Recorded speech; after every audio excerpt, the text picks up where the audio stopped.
ಆಕಾಶವಾಣಿ ಹಾಸನ. ದ್ವಿತೀಯ ಪಿಯುಸಿ ಪರೀಕ್ಷಾ ಸಿದ್ಧತೆ, ವಿಷಯ ಇಂಗ್ಲಿಷ್. ಭಾಗವಹಿಸುತ್ತಾರೆ ಶಶ್ವತಿ, ಬಾಲಕರ ಸರ್ಕಾರಿ ಪದವಿ ಪೂರ್ವ ಕಾಲೇಜು ಹಾಸನ. ನಡೆಸಿಕೊಡುತ್ತಾರೆ ಸುಜಾತ ಎಫ್ ತಳವಾರ್. ಎಲ್ಲ ಕೇಳುಗರಿಗೂ ನಮಸ್ಕಾರ.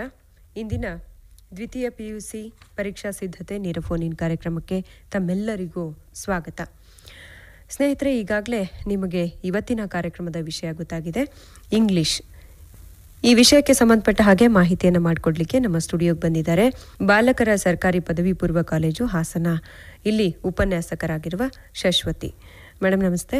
ನಮಸ್ತೆ ಮೇಡಮ್. ಕಾರ್ಯಕ್ರಮಕ್ಕೆ ಸ್ವಾಗತ ತಮಗೆ. Thank you madam. ಇನ್ನು ರೇಡಿಯೋ ಸೆಟ್ ಇಲ್ದವರು ಇವತ್ತಿನ ಕಾರ್ಯಕ್ರಮವನ್ನು ಹೇಗೆ ಕೇಳಬಹುದು ಅಂತಾದ್ರೆ ಗೂಗಲ್ ಅಲ್ಲಿ 102.2 ಅಂತ ಟೈಪ್ ಮಾಡಿ ಲೈವ್ ರೇಡಿಯೋನ ಕೇಳಬಹುದು. ಹಾಗೆ ನ್ಯೂಸ್ ಆನ್ ಏರ್ ಆಪ್ ಕೂಡ ಇದೆ, ಅಲ್ಲಿ ಕೂಡ ಆಪ್ ಅನ್ನ ಡೌನ್ಲೋಡ್ ಮಾಡ್ಕೊಂಡು ರೇಡಿಯೋ ಕೇಳಬಹುದು. ಹಾಗೆ ಈ ಸರಣಿಯ ಎಲ್ಲ ಕಾರ್ಯಕ್ರಮಗಳು ನಮ್ಮ AIR ಹಾಸನ್ ಯೂಟ್ಯೂಬ್ ಚಾನೆಲ್ ನಲ್ಲಿ ಲಭ್ಯ ಇರ್ತವೆ, ಅಲ್ಲಿ ಕೂಡ ಕೇಳ್ಕೋಬಹುದು. ಇವತ್ತಿನ ಕಾರ್ಯಕ್ರಮವು ಕೂಡ ಇವತ್ತು ಸಂಜೆ ಹೊತ್ತಿಗೆ ಲಭ್ಯ ಇರುತ್ತೆ, ಅಲ್ಲಿ ಕೇಳಬಹುದು ಅಂತ ಹೇಳ್ತಾ ದೂರವಾಣಿ ಸಂಖ್ಯೆಗಳನ್ನು ಮತ್ತೊಮ್ಮೆ ಹೇಳ್ತೀನಿ. ಮೊಬೈಲ್ನಿಂದ ಕರೆ ಮಾಡುವವರು 081722452558 ಅಂತ ಟೈಪ್ ಮಾಡಿ ಡಯಲ್ ಮಾಡಬಹುದು. ಹಾಗೆ ಮತ್ತೊಂದು ಸಂಖ್ಯೆ ಕೂಡ ಇದೆ, 081722462829. ಕರೆ ಮಾಡಿ ನಿಮ್ಗೇನಾದರೂ ಇಂಗ್ಲಿಷ್ ಭಾಷೆಗೆ ಸಂಬಂಧಪಟ್ಟ ಹಾಗೆ ಸಲಹೆ ಸೂಚನೆಗಳು ಬೇಕಾದಲ್ಲಿ ಕೇಳ್ಕೋಬಹುದು ಅಂತ ಹೇಳ್ತಾ ಕಾರ್ಯಕ್ರಮ ಆರಂಭ ಮಾಡೋಣ. ಮೊದಲಿಗೆ ಕ್ವಶನ್ ಪೇಪರ್ ಪ್ಯಾಟರ್ನ್ ನಲ್ಲಿ ಏನಾದರೂ ಬದಲಾವಣೆ ಆಗಿದೆಯಾ ಅಥವಾ ಹೇಗಿದೆ ಈ ಸಲದ ಪ್ಯಾಟರ್ನ್ ಅಂತ ನೋಡಿ ಆಮೇಲೆ ಸಿಲೆಬಸ್ ಬಗ್ಗೆ ಮಾತಾಡೋಣ, ವೇಟೇಜ್ ಬಗ್ಗೆ ಕೂಡ ಮಾತಾಡೋಣ. ಬದಲಾವಣೆ ಸಹಜ, ಆದರೆ ದಿಢೀರ್ ಬದಲಾವಣೆ ಏನಿದೆ ಅದು ಸ್ವಲ್ಪ ಕಷ್ಟನೇ. ಇವರು ವರ್ಷದ ಮಧ್ಯದಲ್ಲಿ ಈ ಒಂದು ಪ್ರಶ್ನೆ ಪತ್ರಿಕೆಯ ಮಾದರಿಯನ್ನು ಬದಲಾವಣೆ ಮಾಡಿದ್ದಾರೆ ಇಂಗ್ಲಿಷ್ ವಿಷಯದಲ್ಲಿ. ಇಲಾಖೆ ನಿಗದಿಪಡಿಸಿರುವಂತಹ ಒಂದು ಸಮಯ ಏನಿದೆ ಉಪನ್ಯಾಸಕರಿಗೆ, ಅದು 120 ಗಂಟೆಗಳು. ಮಾರ್ಕ್ಸ್ ಅನ್ನು ಕೂಡ ಅವರು ಅದೇ ರೀತಿಯಾಗಿ ಡಿವೈಡ್ ಮಾಡಿದ್ದಾರೆ, 120 ಮಾರ್ಕ್ಸಿಗೆ. ನಮ್ಮ ಇಂಗ್ಲಿಷ್ನಲ್ಲಿ 2 ಬುಕ್ಸ್ಗಳು ಬರುತ್ತೆ, ಒಂದು ಸ್ಪ್ರಿಂಗ್ಸ್ ಮತ್ತು ಸ್ಟ್ರೀಮ್ಸ್ ಅಂತ. ಸ್ಪ್ರಿಂಗ್ಸ್ ಬುಕ್ ಏನಿದೆ ಕೋರ್ಸ್ ಬುಕ್, ಅದರಲ್ಲಿ ಯೂನಿಟ್ಸ್ಗಳು ಬರುತ್ತೆ. ವರ್ಕ್ ಬುಕ್ ಏನಿದೆ ಅದರಲ್ಲಿ ಗ್ರಾಮರ್ ಪಾರ್ಟ್ ಇರುತ್ತೆ. ಸ್ಪ್ರಿಂಗ್ಸ್ ಅನ್ನ 60 ಅವರ್ಸಿಗೆ ಡಿವೈಡ್ ಮಾಡಿದ್ದಾರೆ. ಸೊ 60 ಅವರ್ಸಿಗೆ 60 ಮಾರ್ಕ್ಸಿಗೆ ಪ್ರಶ್ನೆಗಳು ಬರುತ್ತೆ ಕ್ವಶನ್ ಪೇಪರ್ಸ್ ಅಲ್ಲಿ. ಹಾಗೆ ಸ್ಟ್ರೀಮ್ಸ್ ಏನಿದೆ ವರ್ಕ್ ಬುಕ್ ಏನಿದೆ ಗ್ರಾಮರ್, ಅದನ್ನು ಹಾಗೇನೆ 60 ಗಂಟೆಗಳಿಗೆ ಅದನ್ನ ಡಿವೈಡ್ ಮಾಡಿದ್ದಾರೆ. ಸೊ 60 ಮಾರ್ಕ್ಸ್ಗಳ ಒಂದು ಪ್ರಶ್ನೆಯನ್ನ ಈ ವರ್ಷದ ಪ್ರಶ್ನೆ ಪತ್ರಿಕೆಯಲ್ಲಿ ಕೇಳ್ತಾರೆ. ಸೊ 120 ಗಂಟೆಗಳ ಪಾಠ, ಹಾಗೆ 120 ಮಾರ್ಕ್ಸ್ ಇಲಾಖೆ ನಿಗದಿಪಡಿಸಿರುವಂತದ್ದು. ಹಾಗೆ ಇನ್ನೊಂದು ವಿಷಯ ಏನಪ್ಪಾ ಅಂತಂದ್ರೆ, ಈ ವರ್ಷದ ಪ್ರಶ್ನೆ ಪತ್ರಿಕೆಯಲ್ಲಿ 100% ಒಂದು ಪ್ರಶ್ನೆ ಪತ್ರಿಕೆಯನ್ನ 3 ಭಾಗವಾಗಿ ಡಿವೈಡ್ ಮಾಡಿದ್ದಾರೆ. ಈಸಿ ಇರುವಂತಹ ಪ್ರಶ್ನೆಗಳು 40% ಬರುತ್ತೆ, ಮಾಡರೇಟ್ ಇರುವಂತಹ ಪ್ರಶ್ನೆಗಳು 40% ಬರುತ್ತೆ. ಸೊ ಡಿಫಿಕಲ್ಟ್ ಇರುವಂಥ ಪ್ರಶ್ನೆಗಳು ಒಂದು 20% ಬರುತ್ತೆ. For example multiple choice questions ಏನಿದೆ 10 ಕ್ವಶನ್ಸಲ್ಲಿ 2 ಸ್ವಲ್ಪ ಕಷ್ಟವಾಗಿರುವಂಥ ಪ್ರಶ್ನೆಗಳಿರುತ್ತೆ, ಇನ್ನು 4 ಪ್ರಶ್ನೆಗಳು ಈಸಿ ಇರುತ್ತೆ, ಇನ್ನು 4 ಪ್ರಶ್ನೆಗಳು ಸ್ವಲ್ಪ ಮಾಡರೇಟ್ ಆಗಿ ಇರುತ್ತೆ. ಇನ್ನು 80 ಮಾರ್ಕ್ಸಿಗೆ ಅವ್ರು ಆ್ಯಕ್ಚುಲಿ ಉತ್ತರನ ಬರೀಬೇಕು, ಆದರೆ 120 ಮಾರ್ಕ್ಸಿಗೆ ಪ್ರಶ್ನೆ ಪತ್ರಿಕೆ ಇರುತ್ತೆ. ಸೊ 40 ಮಾರ್ಕ್ಸ್ ಏನಿದೆ ಅದು ಎಕ್ಸ್ಟ್ರಾ ಕ್ವಶನ್ಸ್ ಚಾಯ್ಸ್ ಇರುತ್ತೆ. ಸೊ ಹಾಗಾಗಿ ಮಕ್ಕಳಿಗೆ ಅದು ಸ್ವಲ್ಪ ಈಸಿಯಾಗೇ ಇದೆ, ಯಾಕೆಂದರೆ 40 ಎಕ್ಸ್ಟ್ರಾ ಪ್ರಶ್ನೆಗಳಿರೋದ್ರಿಂದ ಆಯ್ಕೆ ಮಾಡೋದಕ್ಕೆ ಅವ್ರಿಗೆ ಚಾನ್ಸ್ ಇರುತ್ತೆ. ಹಾಗಾಗಿ ಅದು ಈಸಿನೇ. ಪ್ರಶ್ನೆ ಪತ್ರಿಕೆನ ಬದಲಾವಣೆ ಮಾಡಿದ್ರು ಕೂಡ ವಿದ್ಯಾರ್ಥಿಗಳಿಗೆ ಈಸಿ ಆಗೋ ರೀತಿನಲ್ಲೇನೆ ಇದೆ. ಫಸ್ಟ್ ಯೂನಿಟ್ಸ್ಗಳ ಬಗ್ಗೆ ಮಾತಾಡೋಣ. ಯೂನಿಟ್ಸ್ಗಳಲ್ಲಿ ಒಟ್ಟು 14 ಯೂನಿಟ್ಸ್ ಇದೆ. 14 ಯೂನಿಟ್ಸಲ್ಲಿ 6 ಪದ್ಯಗಳಿದಾವೆ, 1 ನಾಟಕ ಇದೆ, ಇನ್ನು ಮಿಕ್ಕ 7 ಯೂನಿಟ್ಸ್ಗಳೇನಿದಾವೆ ಅದಷ್ಟು ಚಾಪ್ಟರ್ಸ್ಗಳು. 6 ಪದ್ಯಗಳೇನಿದಾವೆ, ಈ 6 ಪದ್ಯಗಳಲ್ಲಿ ನಾವು ಆಲ್ಮೋಸ್ಟ್ ಒಂದು 23ರಿಂದ 24 ಮಾರ್ಕ್ಸು 6 ಪದ್ಯಗಳಿಂದನೇ ಎಕ್ಸ್ಪೆಕ್ಟ್ ಮಾಡ್ಬೋದು. ಮತ್ತೆ ನಾಟಕ ಒಂದೇ ನಾಟಕ ಇರೋದ್ರಿಂದ ಆ ನಾಟಕದಲ್ಲಿ ಒಂದು 8 ಮಾರ್ಕ್ಸಿನ ಒಂದು ಪ್ರಶ್ನೆಗಳು ಬರುತ್ತೆ. ಇನ್ನು ಮಿಕ್ಕಿದ್ದು ಬೇರೆ ಲೆಸನ್ಸ್ಗಳಲ್ಲಿ ಪ್ರಶ್ನೆಗಳನ್ನು ಕೇಳ್ತಾರೆ. ಈ 2 ಭಾಗ ಏನಿದೆ, ಗ್ರಾಮರ್ ಇರ್ಬೋದು ಅಥವಾ ಕ್ವಶನ್ ಆ್ಯಂಡ್ ಆನ್ಸರ್ಸ್ ಪಾರ್ಟ್ ಏನಿದೆ ಅದನ್ನು 2 ಭಾಗವಾಗಿ ಡಿವೈಡ್ ಮಾಡಿದ್ದಾರೆ. 40 ಮಾರ್ಕ್ಸಿಂದು ಪ್ರಶ್ನೆಗಳಿಂದ ಕೇಳ್ತಾರೆ, ಇನ್ನು 40 ಮಾರ್ಕ್ಸಿಂದು ಗ್ರಾಮರಿಂದ ಕೇಳ್ತಾರೆ. ಪ್ರಶ್ನೆಗಳು ಯಾವ ರೀತಿಯಾಗಿ ಇರುತ್ತೆ, ಅದರ ಕ್ವಶನ್ ಪೇಪರ್ಸನ್ನು ಪ್ಯಾಟರ್ನನ್ನು ನೋಡೋಣ. ಕ್ವಶನ್ ಪೇಪರ್ ಪ್ಯಾಟರ್ನ್ ಏನಿದೆ ABCDE, ಸೊ 5 ವಿಭಾಗವಾಗಿ ಡಿವೈಡ್ ಆಗಿದೆ. ಅಂದರೆ ಈ ವರ್ಷ ಸೇರಿಸಿದ್ದಾರೆ. ಇದರಲ್ಲಿ ಪಾರ್ಟ್ ಎನಲ್ಲಿ ಮಲ್ಟಿಪಲ್ ಚಾಯ್ಸ್ ಕ್ವಶನ್ಸ್, ಬಹು ಆಯ್ಕೆ ಪ್ರಶ್ನೆಗಳು ವಿಭಾಗ ಬರುತ್ತೆ. ಅದರಲ್ಲಿ ಫಸ್ಟ್ ಮೈನಲ್ಲಿ ಮಲ್ಟಿಪಲ್ ಚಾಯ್ಸ್ 4 ಚಾಯ್ಸ್ಗಳನ್ನು ಕೊಡ್ತಾರೆ ಒಂದು ಪ್ರಶ್ನೆಗೆ. 4ರಲ್ಲಿ 1ನ್ನ ಆಯ್ಕೆ ಮಾಡಿ ಬರಿಬೇಕು. ಆಯ್ಕೆ ಮಾಡಿ ಬರಿಬೇಕಾದ್ರೆ ಬರೀ A ಅಥವಾ B ಅಂತ ಬರೆಯೋ ಹಾಗಿಲ್ಲ, ಸಂಪೂರ್ಣವಾಗಿ ಆ ಪದ ಏನಿರುತ್ತೆ ಆ ಪದವನ್ನೇ ಬರಿಬೇಕಾಗುತ್ತೆ. ಇದರಲ್ಲಿ 10 ಪ್ರಶ್ನೆಗಳನ್ನು ಕೇಳ್ತಾನೆ. 10 ಪ್ರಶ್ನೆಗಳಲ್ಲಿ 2 ಕಷ್ಟವಾಗಿರುತ್ತೆ. ಯಾಕೆಂದರೆ ಡಿಫಿಕಲ್ಟ್ಗೆ 20% ಕೊಟ್ಟಿರೋದ್ರಿಂದ 2 ಕಷ್ಟವಾಗಿರುತ್ತೆ. ಆ 2 ಯಾವ್ದು ಬೇಕಾದರೂ ಆಗಿರ್ಬೋದು 10 ಪ್ರಶ್ನೆಗಳಲ್ಲಿ. ಹಾಗೆ ಈ 10 ಪ್ರಶ್ನೆಗಳಲ್ಲಿ 2 ರೀತಿಯಾಗಿ ಡಿಫ್ರೆಂಟ್ ಆಗಿರೋಂಥ ಒಂದು ಕ್ವೆಶನ್ಸ್ ಬರುತ್ತೆ. ಒಂದು ಮ್ಯಾಚ್ ದ ಫಾಲೋಯಿಂಗ್ ರೀತಿನಲ್ಲಿ ಇರುತ್ತೆ. 1 ಮಾರ್ಕಿಗೇನೆ ಅದಿರೋವಂಥದ್ದು. ಆದರೆ ಮ್ಯಾಚ್ ದ ಫಾಲೋಯಿಂಗ್ ಪ್ಯಾಟರ್ನಲ್ಲಿ ಒಂದು ಪ್ರಶ್ನೆ ಬರುತ್ತೆ. ಇನ್ನೊಂದು ಸೀಕ್ವೆನ್ಸ್, ಕಥೆಯನ್ನು ತಗೊಂಡು ಆ ಕಥೆಗಳನ್ನು ಅದ್ಲು ಬದಲು ಮಾಡಿ ಇನ್ಸಿಡೆಂಟ್ಸ್ಗಳನ್ನು ಹಿಂದೆ ಮುಂದೆ ಇರೋ ರೀತಿಯಲ್ಲಿ ಒಂದು ಸೀಕ್ವೆನ್ಸ್ ಇರೋವಂಥ ಒಂದು ಪ್ರಶ್ನೆ ಇರುತ್ತೆ. ಒಂದು ಮ್ಯಾಚ್ ದ ಫಾಲೋಯಿಂಗ್ ಇರೋವಂಥ ಕ್ವೆಶನ್ ಇರುತ್ತೆ. ಇನ್ನು ಕಂಪ್ಲೀಟ್ ದ ಸೆಂಟೆನ್ಸ್ ಅನ್ನೋ ರೀತಿನಲ್ಲಿ ಒಂದು ಸೆಂಟೆನ್ಸ್ಗಳು, ಕ್ವಶನ್ಸ್ಗಳನ್ನು ಕೊಡ್ತಾರೆ. ಈ ಮಲ್ಟಿಪಲ್ ಚಾಯ್ಸ್ ಪ್ರಶ್ನೆ ಏನಿದೆ, ಇದರಲ್ಲಿ 10 ಪ್ರಶ್ನೆಗಳಲ್ಲಿ ಮಿನಿಮಮ್ 3 ರಿಂದ 4 ಪ್ರಶ್ನೆಗಳನ್ನು ನೀವು ಪದ್ಯದಲ್ಲಿ ಕೇಳೋವಂಥ ಚಾನ್ಸಸ್ ಇರುತ್ತೆ. ಮಿನಿಮಮ್ 3, ಅದ್ರ ಮೇಲೆ ಇಲ್ಲ 4 ಅಥವಾ 5 ಪೋಯಮ್ಸಿಂದನೂ ನಿಮಗೆ 1 ಮಾರ್ಕ್ಸಿನ ಕ್ವಶನ್ಸ್ಗೆ ಕೇಳ್ಬೋದು. ಹಾಗಾಗಿ ಪದ್ಯಗಳ ಕಡೆ ನೀವು ಕಾನ್ಸಂಟ್ರೇಟ್ ಮಾಡಿದ್ರೆ ನೀವು 1 ಮಾರ್ಕ್ಸಲ್ಲೂ ಮಾರ್ಕ್ಸನ್ನು ತೊಗೋಬೋದು. ಪದ್ಯಗಳು ಕಲಿಯೋದಕ್ಕೆ ಈಸಿ ಕಂಪೇರ್ ಟು ಲೆಸನ್ಸ್ ಏನಿದೆ. ಪದ್ಯಗಳು ಒಂದು 3-4 ಪ್ಯಾರಾಗ್ರಾಫ್ಸ್ ಇರುತ್ತೆ. ಅದನ್ನು ನೀಟಾಗಿ ನೋಡಿಕೊಂಡ್ರೆ 1 ಮಾರ್ಕ್ಸಿಗೆ ಅದು ತುಂಬಾ ಈಸಿಯಾಗಿ ಅನಿಸುತ್ತೆ. ಹಾಗಾಗಿ 10 ಪ್ರಶ್ನೆಗಳಲ್ಲಿ 3 ರಿಂದ 4 ಪ್ರಶ್ನೆಗಳು ಪದ್ಯದೇ ಬರುತ್ತೆ. ನೆಕ್ಸ್ಟ್ ಪಾರ್ಟ್ MCQsನಲ್ಲೇ ನೆಕ್ಸ್ಟ್ ಪಾರ್ಟ್ ಯಾವುದಪ್ಪ ಅಂತಂದರೆ fill in the blanks with the passive form of the verb given in brackets. ಇದು ಪ್ಯಾಸಿವ್ ಫಾರ್ಮ್. ಸೊ ಇದರಲ್ಲಿ 3 ಡ್ಯಾಶಸ್ಗಳನ್ನು ಕೊಡ್ತಾನೆ. 3 ಡ್ಯಾಶಸ್ಗಳನ್ನು ಕೊಟ್ಟು ಅದಕ್ಕೆ ಬ್ರ್ಯಾಕೆಟಲ್ಲಿ ಒಂದು ಪದ ಕೊಟ್ಟಿರ್ತಾನೆ. ಈ ಒಂದು ಸೀಕ್ವೆನ್ಸ್ ಏನಿದೆ ಇದು ಸಾಮಾನ್ಯವಾಗಿ 99% ಪಾಸ್ಟ್ ಟೆನ್ಸಲ್ಲಿ ಕೊಡೋವಂಥದ್ದು ಪ್ರಶ್ನೆಗಳು. ಪ್ರೆಸೆಂಟ್ ಟೆನ್ಸ್ ಕೊಡೋವಂಥದ್ದು 1% ಮಾತ್ರ. ಮ್ಯಾಕ್ಸಿಮಮ್ ಪಾಸ್ಟ್ ಟೆನ್ಸಲ್ಲೇ ಈ ಒಂದು ಪ್ಯಾಸಿವ್ ಫಾರ್ಮ್ ಆಫ್ ವರ್ಬನ್ನು ಕೊಡುವಂಥದ್ದು. ಬ್ರ್ಯಾಕೆಟಲ್ಲಿ ಕೊಟ್ಟಿರುವಂಥ ಪದನ ನೀವು ಪಾಸ್ಟ್ ಪಾರ್ಟಿಸಿಪಲ್ಗೆ ಚೇಂಜ್ ಮಾಡಿ ಅದ್ರ ಜೊತೆಗೆ ಇನ್ನೊಂದು ವರ್ಬ್, ಪಾಸ್ಟ್ ಟೆನ್ಸಲ್ಲಿರುವಂಥ ಒಂದು ವರ್ಬನ್ನು ಸೇರಿಸಿ ನೀವು ಆನ್ಸರ್ನ ಬರೀಬೇಕಾಗುತ್ತೆ. ಇದರಲ್ಲಿ ಈ ಒಂದು ಪಾರ್ಟ್ ಏನಿದೆ ಇದನ್ನು ನೀವು ನೀಟಾಗಿ ಪಾಠವನ್ನು ಕೇಳಿದರೆ, ವರ್ಬ್ಸ್ಗಳನ್ನು ಚೆನ್ನಾಗಿ ತಿಳ್ಕೊಂಡಿದ್ರೆ, ಪಾಸ್ಟ್ ಪಾರ್ಟಿಸಿಪಲ್ ಫಾರ್ಮನ್ನು ಕಲ್ತಿದ್ರೆ ಆರಾಮಾಗಿ 3ಕ್ಕೆ 3 ಮಾರ್ಕ್ಸನ್ನು ನೀವು ಈಸಿಯಾಗಿ ತೊಗೋಬೋದು. ನೆಕ್ಸ್ಟ್ ಪಾರ್ಟ್ ಎನಲ್ಲಿ, ಫಸ್ಟ್ ಮೇನಲ್ಲಿ 12ನೇ ಪ್ರಶ್ನೆ, fill in the blanks by choosing the appropriate expressions given in brackets. ಇಲ್ಲಿ ಈ ಒಂದು ಗ್ರಾಮರ್ ಕಂಟೆಂಟ್ ಏನಿದೆ, ಈ ಗ್ರಾಮರ್ ಕಂಟೆಂಟ್ ನೀವು ಟೆಕ್ಸ್ಟ್ ಬುಕ್ಕನ್ನು ಚೆನ್ನಾಗಿ ಓದಿದರೆ ಅದರಲ್ಲಿ ಬರುವಂಥ ಒಂದು ಎಕ್ಸ್ಪ್ರೆಷನ್ಸ್ ಪದಗಳು, ಇದರಲ್ಲಿ 2 ಡ್ಯಾಶಸನ್ನು ಕೊಡ್ತಾನೆ. ಬ್ರ್ಯಾಕೆಟಲ್ಲಿ 3 ಎಕ್ಸ್ಪ್ರೆಷನ್ಸ್ಗಳ ಪದಗಳನ್ನು ಕೊಡ್ತಾನೆ. ಈ ವರ್ಷದ ಗ್ರಾಮರ್ ವಿಶೇಷತೆ ಏನಪ್ಪ ಅಂತಂದರೆ, ಮೊದಲೆಲ್ಲ ಮ್ಯಾಕ್ಸಿಮಮ್ ಟೆಕ್ಸ್ಟ್ನಲ್ಲಿ ಇರುವಂಥ ಪ್ಯಾರಾಗ್ರಾಫ್ಸ್ನ ಕೊಟ್ಟು ಗ್ರಾಮರಿಗೆ ಬಳಸ್ತಾಯಿದ್ರು. ಆದರೆ ಈ ಸತಿ ನಾನ್ ಟೆಕ್ಸ್ಚುಯಲ್ ಕೇಳ್ತಾನೆ. ಅಂದರೆ ಟೆಕ್ಸ್ಟ್ ಬುಕ್ಕಲ್ಲಿ ಇಲ್ಲದಲೇ ಇರೋವಂಥ ಗ್ರಾಮರ್ ಕಂಟೆಂಟನ್ನು ಕೊಡ್ತಾರೆ. ಸೊ ಇದು ಯಾವುದಕ್ಕಾದರೂ ಕೊಡ್ಬೋದು. ಮೊದಲೆಲ್ಲ ಟೆಕ್ಸ್ಟ್ ಬುಕ್ಕಿಂದನೇ ಕೊಡಬೇಕು ಅಂತ ಇತ್ತು. ಆದರೆ ಈ ವರ್ಷದ ಕ್ವಶನ್ ಪೇಪರಲ್ಲಿ ಏನಾಗಿದೆ, it is non textual. So ಇದನ್ನು ಹಾಗೇ ಟೆಕ್ಸ್ಚುಯಲ್ ಆದರೂ ಕೊಡ್ಬೋದು, ನಾನ್ ಟೆಕ್ಸ್ಚುಯಲ್ ಆದರೂ ಕೊಡ್ಬೋದು. ಸೊ ಇದಕ್ಕೆ ನೀವು ಟೆಕ್ಸ್ಟ್ ಬುಕ್ನಲ್ಲೇ ಹಲವಾರು ಎಕ್ಸ್ಪ್ರೆಷನ್ಸ್ಗಳು ಸಿಗುತ್ತೆ. ಪಾಠ ಮಾಡಬೇಕಾದ್ರೆ ಉಪನ್ಯಾಸಕರು ಹೇಳಿರ್ತಾರೆ ಇದು ಎಕ್ಸ್ಪ್ರೆಷನ್ಸನ್ನು ಅಂಡರ್ಲೈನ್ ಮಾಡ್ಕೊಳ್ಳಿ ಅಂತ. ಅದನ್ನು ಗಮನದಲ್ಲಿ ಇಟ್ಕೋಬೇಕು. ಅದು 3ರಲ್ಲಿ 2 ಡ್ಯಾಶಸ್ಸಿಗೆ ಬರೆದ್ರೆ ಅದು ಕರೆಕ್ಟ್ ಆನ್ಸರ್. ನೆಕ್ಸ್ಟ್ ಪಾರ್ಟ್ ಎನಲ್ಲಿ, ಫಸ್ಟ್ ಮೇನಲ್ಲಿ 13ನೇ ಪ್ರಶ್ನೆ ಏನಪ್ಪ ಅಂದರೆ ಪ್ರನೌನ್. ಇಲ್ಲಿ ಒಂದು ಪ್ಯಾರಾಗ್ರಾಫನ್ನು ಕೊಡ್ತಾರೆ. ಒಂದು 4 to 5 ಲೈನ್ಸ್ ಇರುವಂಥ ಒಂದು ಪ್ಯಾರಾಗ್ರಾಫ್ ಕೊಡ್ತಾನೆ. ಇದು ಮ್ಯಾಚ್ ದ ಫಾಲೋಯಿಂಗ್ ರೀತಿಯಲ್ಲಿ ಈ ವರ್ಷ ಹೊಸದಾಗಿ ಇಂಟ್ರೊಡ್ಯೂಸ್ ಮಾಡಿರೋಂಥ ಒಂದು ಪ್ಯಾಟರ್ನ್ ಇದು. ಸೊ ಮೊದಲು ಬೇರೆ ರೀತಿಯಾದಂಥ ಮ್ಯಾಚ್ ದ ಫಾಲೋಯಿಂಗ್ ಇತ್ತು. ಸೊ ಪ್ರನೌನಿಗೆ ಯಾವ ರೀತಿಯಾದಂಥ ಮ್ಯಾಚ್ ದ ಫಾಲೋಯಿಂಗ್ ಕೊಡ್ತಾನೆ ಅಂತಂದರೆ, ಅದೇ 5 ಲೈನಲ್ಲಿ 5 ಪದಗಳನ್ನು ಅಂಡರ್ಲೈನ್ ಮಾಡಿರ್ತಾರೆ, ಇಲ್ಲ ಬೋಲ್ಡ್ ಲೆಟರ್ಸಲ್ಲಿ ಮೆನ್ಷನ್ ಮಾಡಿರ್ತಾರೆ. ABCDE ಅಂತ ಆಪ್ಷನ್ಸನ್ನು ಕೊಟ್ಟಿರ್ತಾರೆ. ಅದರ ಪಕ್ಕದಲ್ಲೇ ಆನ್ಸರ್ಸ್ ಇರುತ್ತೆ, ಆದರೆ ಅದಲು ಬದಲಾಗಿರುತ್ತೆ ಮ್ಯಾಚ್ ದ ಫಾಲೋಯಿಂಗ್ ಆಗಿರೋದ್ರಿಂದ. ಇಲ್ಲಿ ನೀವು ಆನ್ಸರನ್ನು ಹುಡುಕಬೇಕಾದ್ರೆ ಆ ಪದ ಆ ಪ್ಯಾರಾಗ್ರಾಫ್ನಲ್ಲಿ ಏನನ್ನು ಸೂಚಿಸುತ್ತೆ ಅಂತ ಹುಡುಕಬೇಕಾಗುತ್ತೆ. ಸೊ ಆನ್ಸರು ಇದಕ್ಕೆ ಕ್ವಶನ್ ಪೇಪರಲ್ಲೇ ಇರುತ್ತೆ. ಕ್ವಶನ್ ಪೇಪರಲ್ಲಿ ಆ ಪ್ಯಾರಾಗ್ರಾಫಲ್ಲೇ ಇರುತ್ತೆ. ಆ ಪ್ಯಾರಾಗ್ರಾಫಲ್ಲಿ ಇರುವಂಥ ಆನ್ಸರನ್ನೇ ನೀವೇನು ಮಾಡಬೇಕು, ಇಲ್ಲಿ ಮ್ಯಾಚ್ ಮಾಡಿ ಬರಿಬೇಕಾಗುತ್ತೆ. ಅದನ್ನು ಸಾಮಾನ್ಯ ಗಮನವಿಟ್ಟು ಒಂಚೂರು ನೋಡಿಕೊಂಡು ಬರಿಬೇಕಾಗುತ್ತೆ. ಆಮೇಲೆ ಇನ್ನೂ ಒಂದು ಟಿಪ್ಸ್ ಏನಪ್ಪ ಅಂತಂದರೆ, ನಮ್ಮ ಈಸಿಯಾಗಿ ಪಾಸ್ ಆಗೋವಂಥವ್ರಿಗೆ ಸಾಮಾನ್ಯವಾಗಿ ವಿಚ್, ಹೂ, ವೇರ್ ಅನ್ನೋ ಒಂದು ಪದಗಳೇನು ಬರುತ್ತೆ, ಆ ಪದಗಳು ಬಂದರೆ ಅದರ ಹಿಂದಿನ ಒಂದು ಪದ ಅಥವಾ ಹಿಂದಿನ 2 ಪದನೇ ಆನ್ಸರ್ ಆಗಿರುತ್ತೆ ಮ್ಯಾಕ್ಸಿಮಮ್. ಸೊ ಹೀ ಅಂತ ಬಂದರೆ ಹುಡುಗನ ಹೆಸರು, ಶಿ ಅಂತ ಬಂದರೆ ಹುಡುಗಿಯ ಹೆಸರು, ಹಿಸ್ ಅಂತ ಬಂದರೆ ಹುಡುಗನ ಹೆಸರು. ಸೊ ಆ ಪ್ಯಾರಾಗ್ರಾಫಲ್ಲಿ ಆ ಹುಡುಗನ ಹೆಸರು ಅಥವಾ ಹುಡುಗಿ ಹೆಸರು ಎಲ್ಲಿರುತ್ತೆ ಅಂತ ನೋಡಿದ್ರೆ ನಿಮಗೆ ಬೇಗ ಈಸಿಯಾಗಿ ಉತ್ತರ ಸಿಗುತ್ತೆ. ಇದು ಈಸಿ ಇರೋವಂಥ ಒಂದು ಕಂಟೆಂಟು. ಇದು 5ಕ್ಕೆ 6 ಅವನು ಆಪ್ಷನ್ಸ್ ಕೊಟ್ಟಿರ್ತಾನೆ. 6ರಲ್ಲಿ ನೀವು 5 ಸರಿಯಾದಂಥ ಅದನ್ನು ಆಯ್ಕೆ ಮಾಡಿ ಬರೆದ್ರೆ ನಿಮಗೆ 5ಕ್ಕೆ 5 ಮಾರ್ಕ್ಸನ್ನು ಸುಲಭವಾಗಿ ತಗೋಬೋದು.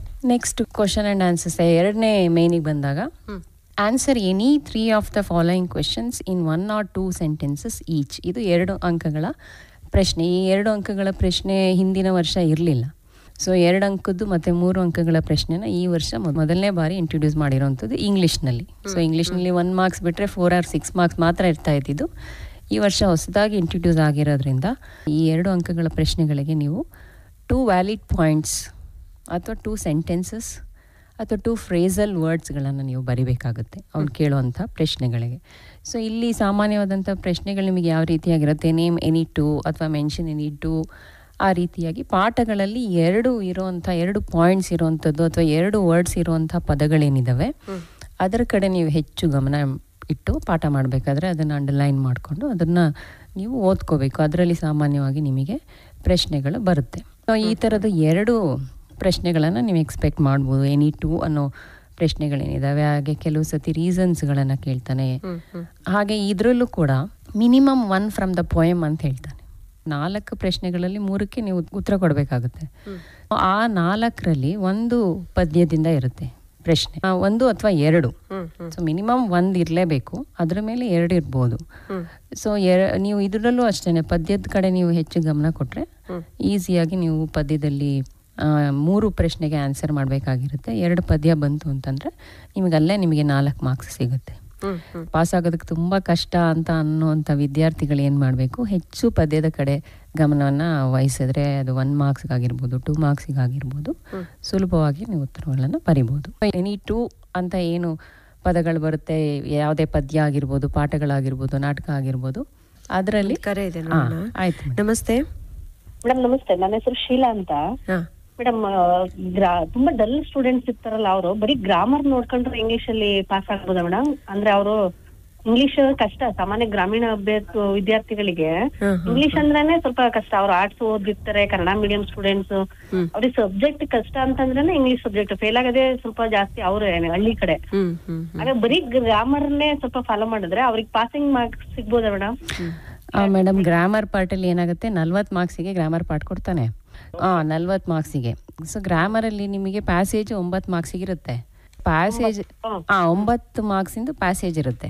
9ರಲ್ಲಿ 2 ತಪ್ಪು ಅಂತ ಇಟ್ಕೊಂಡ್ರು 7 ಮಾರ್ಕ್ಸ್ ಅವ್ರಿಗೆ ತಗೋಬೋದು. ಅದು ಬಿಟ್ಟು ಲೆಟರ್ ರೈಟಿಂಗ್ 5 ಮಾರ್ಕ್ಸಿಗೆ ಇರುತ್ತೆ ಮೇಡಮ್. ಲೆಟರ್ ರೈಟಿಂಗ್ ಮಾತ್ರ ನೀವು ಕಲಿಸ್ಲೇಬೇಕಾಗುತ್ತೆ.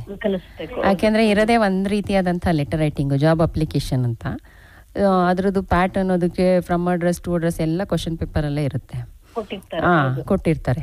ಸೊ ಲೆಟರ್ ರೈಟಿಂಗು ನಿಮಗೆ 5 ಮಾರ್ಕ್ಸ್ ಅಂತಂದ್ರೆ ಅದರಲ್ಲಿ ಟು ಅಡ್ರೆಸ್ ಬರೆದ್ರೆ, ಅದು ರೆಫರೆನ್ಸ್ ಬರೆದ್ರೆ ಅದಕ್ಕೆಲ್ಲ ಮಾರ್ಕ್ಸ್ ಸಪರೇಟ್ ಆಗಿರುತ್ತೆ ಮೇಡಮ್, ಒಂದೊಂದು ಮಾರ್ಕ್ಸ್ ಇರುತ್ತೆ ಮೇಡಮ್. ಅದೆಲ್ಲ ಫಾಲೋ ಮಾಡಲೇಬೇಕು, ಬೇಸಿಕ್ ರೂಲ್ಸ್ ಅದನ್ನೆಲ್ಲನೂ ಮಾಡಲೇಬೇಕು. ನೀವು ಗ್ರಾಮರ್ ನೋಡ್ತಾರೆ, ಮತ್ತು ಅದು ಬಯೋಡೇಟಾ ಬರುತ್ತೆ. ಯಾಕೆಂದರೆ ಜಾಬ್ ಅಪ್ಲಿಕೇಶನ್ ಆಗಿರೋದ್ರಿಂದ ಬಯೋಡೇಟಾ ಎಲ್ಲ ಕಂಪ್ಲೀಟ್ ಆಗಿ ಬರೆದ್ರೆ ಏನೂ ಮಿಸ್ಟೇಕ್ಸ್ ಇಲ್ಲ ಅಂದರೆ 5ಕ್ಕೆ 5 ಮಾರ್ಕ್ಸನ್ನು ಅದರಲ್ಲಿ ಕೊಡ್ತಾರೆ. ನೆಕ್ಸ್ಟ್ 2 ಮಾರ್ಕ್ಸಿಗೆ ನೋಟ್ ಮೇಕಿಂಗ್ ಅಂತ ಬರುತ್ತೆ ಮೇಡಮ್. ಇದಕ್ಕೇನು ವಿದ್ಯಾರ್ಥಿಗಳು ಮನೇಲೇ ಓದ್ಕೊಬರ್ಬೇಕಾಗಿಲ್ಲ. ಯಾಕೆಂದರೆ ಹೊಸದಾಗಿ 3 ಲೈನು 2 ಲೈನಿಂದ ಒಂದು ಪ್ಯಾರಾಗ್ರಾಫ್ ಕೊಡ್ತಾನೆ. ಆ ಪ್ಯಾರಾಗ್ರಾಫಲ್ಲೇ 4 ಪದಗಳನ್ನು ಹುಡುಕಿ ಆ ಬಾಕ್ಸಿಗೆ ಬರಿಬೋದು. ಅದೊಂದು 2 ಮಾರ್ಕ್ಸ್ ಬರುತ್ತೆ.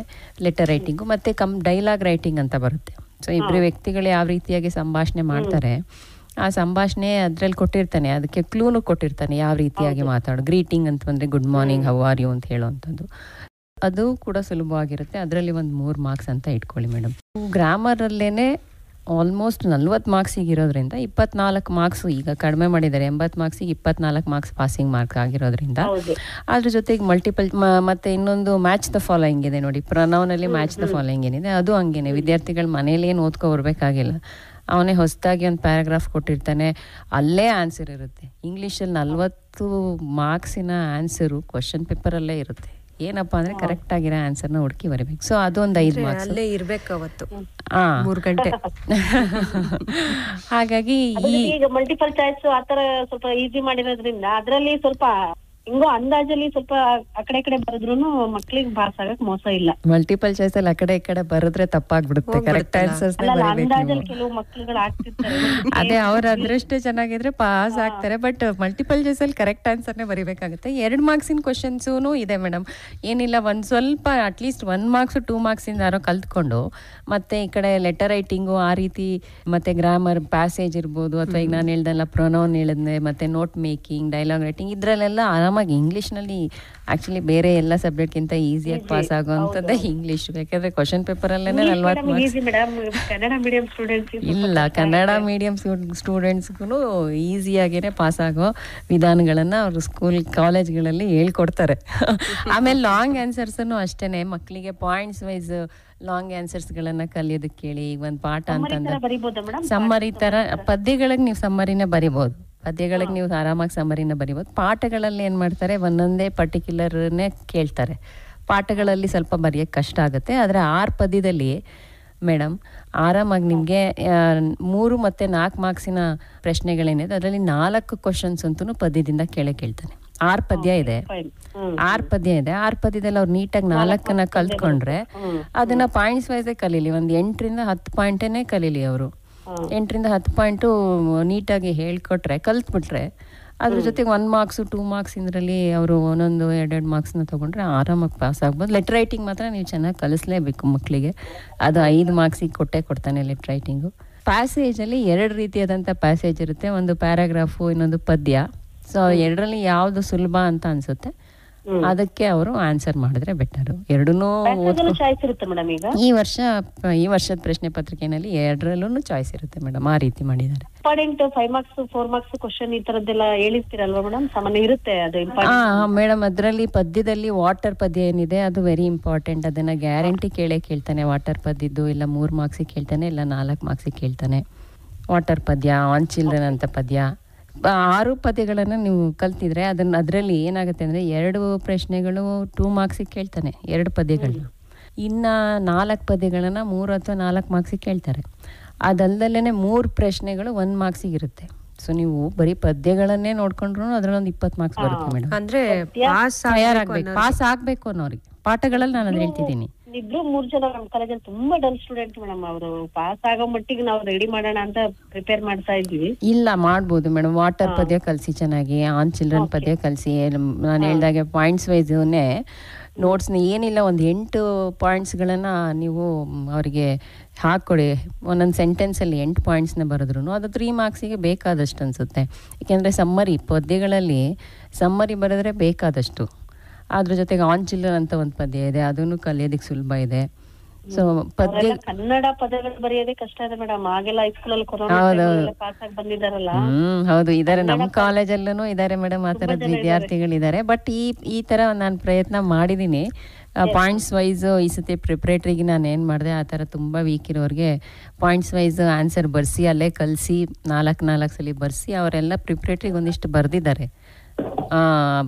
ಸೊ 3 ಮಾರ್ಕ್ಸ್ ಸಿಗುತ್ತೆ ಅಂತಲ್ಲ, ಅಟ್ಲೀಸ್ಟ್ 1.5-2 ಮಾರ್ಕ್ಸ್ ಆದ್ರೂ ಸಿಗೋ ಹಂಗೆ. 1 ಮಾರ್ಕ್ ಆದ್ರೂ ಅಟ್ಲೀಸ್ಟ್ ಏನೋ ಒಂದು ಕಂಟೆಂಟ್ ಇದೆ, ಪಾಠದ ಕಂಟೆಂಟ್ ಇದೆ ಅಂದರೆ 1 ಮಾರ್ಕ್ಸ್ ಅಂತೂ ನಾವು ಗ್ಯಾರಂಟಿ ಕೊಡ್ತೀವಿ. ಹಾಗಾಗಿ ಲೆಟರ್ ರೈಟಿಂಗ್ ಕಲಿಸಿ ಮೇಡಮ್. ಇವತ್ತಿಂದ ಶುರು ಮಾಡಿದ್ರು ಆಗುತ್ತೆ ಅನ್ಸುತ್ತೆ. ಅವರಿಗೆ ಮಕ್ಕಳಿಗೆ ಇಂಟ್ರೆಸ್ಟ್ ಇದ್ರೆ ಗ್ಯಾರಂಟಿ ಆಗುತ್ತೆ ಮೇಡಮ್. ಆಗುತ್ತೆ ಅಲ್ವಾ? ಈಗ ಇಂಟ್ರೆಸ್ಟ್ ತಗೊಳ್ಳೇಬೇಕು, ಇಲ್ಲದಿದ್ರೂ ತಗೊಳ್ಳೇಬೇಕು. ಅವ್ರು ಸ್ವಲ್ಪ ಕಷ್ಟ ಪಡ್ಲೇಬೇಕು. ಧನ್ಯವಾದ ಕರೆ ಮಾಡಿದ್ದಕ್ಕೆ. ಕಾರ್ಯಕ್ರಮ ಕೇಳ್ತಾ ಇರಿ, ಇನ್ನು ಹಲವಾರು ಟಿಪ್ಸ್ ನಿಮ್ಗೆ ಸಿಗ್ಬಹುದು. ಅದೇ 2 ಮಾರ್ಕ್ಸಿನ ಪ್ರಶ್ನೆ ಹೇಳ್ತಾ ಇದೆ. ನೆಕ್ಸ್ಟ್ 3 ಮಾರ್ಕ್ಸಿನ questions answer any 4 in 60 words ಅಂತ ಇದೆ. ಸೊ ಇದಕ್ಕೆ ನೀವು ಪೇಜ್ ಗಟ್ಟಲೆ ಬರೆಯೋ ಆಗಿಲ್ಲ. 2 ಪೇಜ್ 3 ಪೇಜ್ ಎಲ್ಲ ಬರೆದ್ರೆ ಸುಮ್ಮನೆ ಸಮಯ ವ್ಯರ್ಥ ಆಗುತ್ತೆ. ಸೊ ಅಲ್ಲಿ ಆ ಪ್ರಶ್ನೆ ಏನು ಕೇಳಿದ್ದಾರೆ ಆ ಪ್ರಶ್ನೆಗೆ ತಕ್ಕ ಹಾಗೆ ನೀವು ಆನ್ಸರ್ಸನ್ನು ಬರಿಬೇಕಾಗುತ್ತೆ. ಸೊ ಇದರಲ್ಲೂ ಹಾಗೇನೆ ಅಟ್ಲೀಸ್ಟ್ 2 ಪದ್ಯವನ್ನು ನಾವು 3 ಮಾರ್ಕ್ಸಿನ ಪ್ರಶ್ನೆಯಲ್ಲಿ ಎಕ್ಸ್ಪೆಕ್ಟ್ ಮಾಡ್ಬೋದು. ಇದರಲ್ಲಿ ನಿಮಗೆ 6 ಆಪ್ಷನ್ಸ್ಗಳಿರುತ್ತೆ. 6 ಪ್ರಶ್ನೆಗಳಲ್ಲಿ 4ಕ್ಕೆ ಉತ್ತರನ ಬರಿಬೇಕು. ಸೊ ಚಾಯ್ಸ್ ಇರುತ್ತೆ. 6 ಪ್ರಶ್ನೆನಲ್ಲಿ 4ನ್ನ ಆನ್ಸರ್ ಮಾಡಬೇಕು.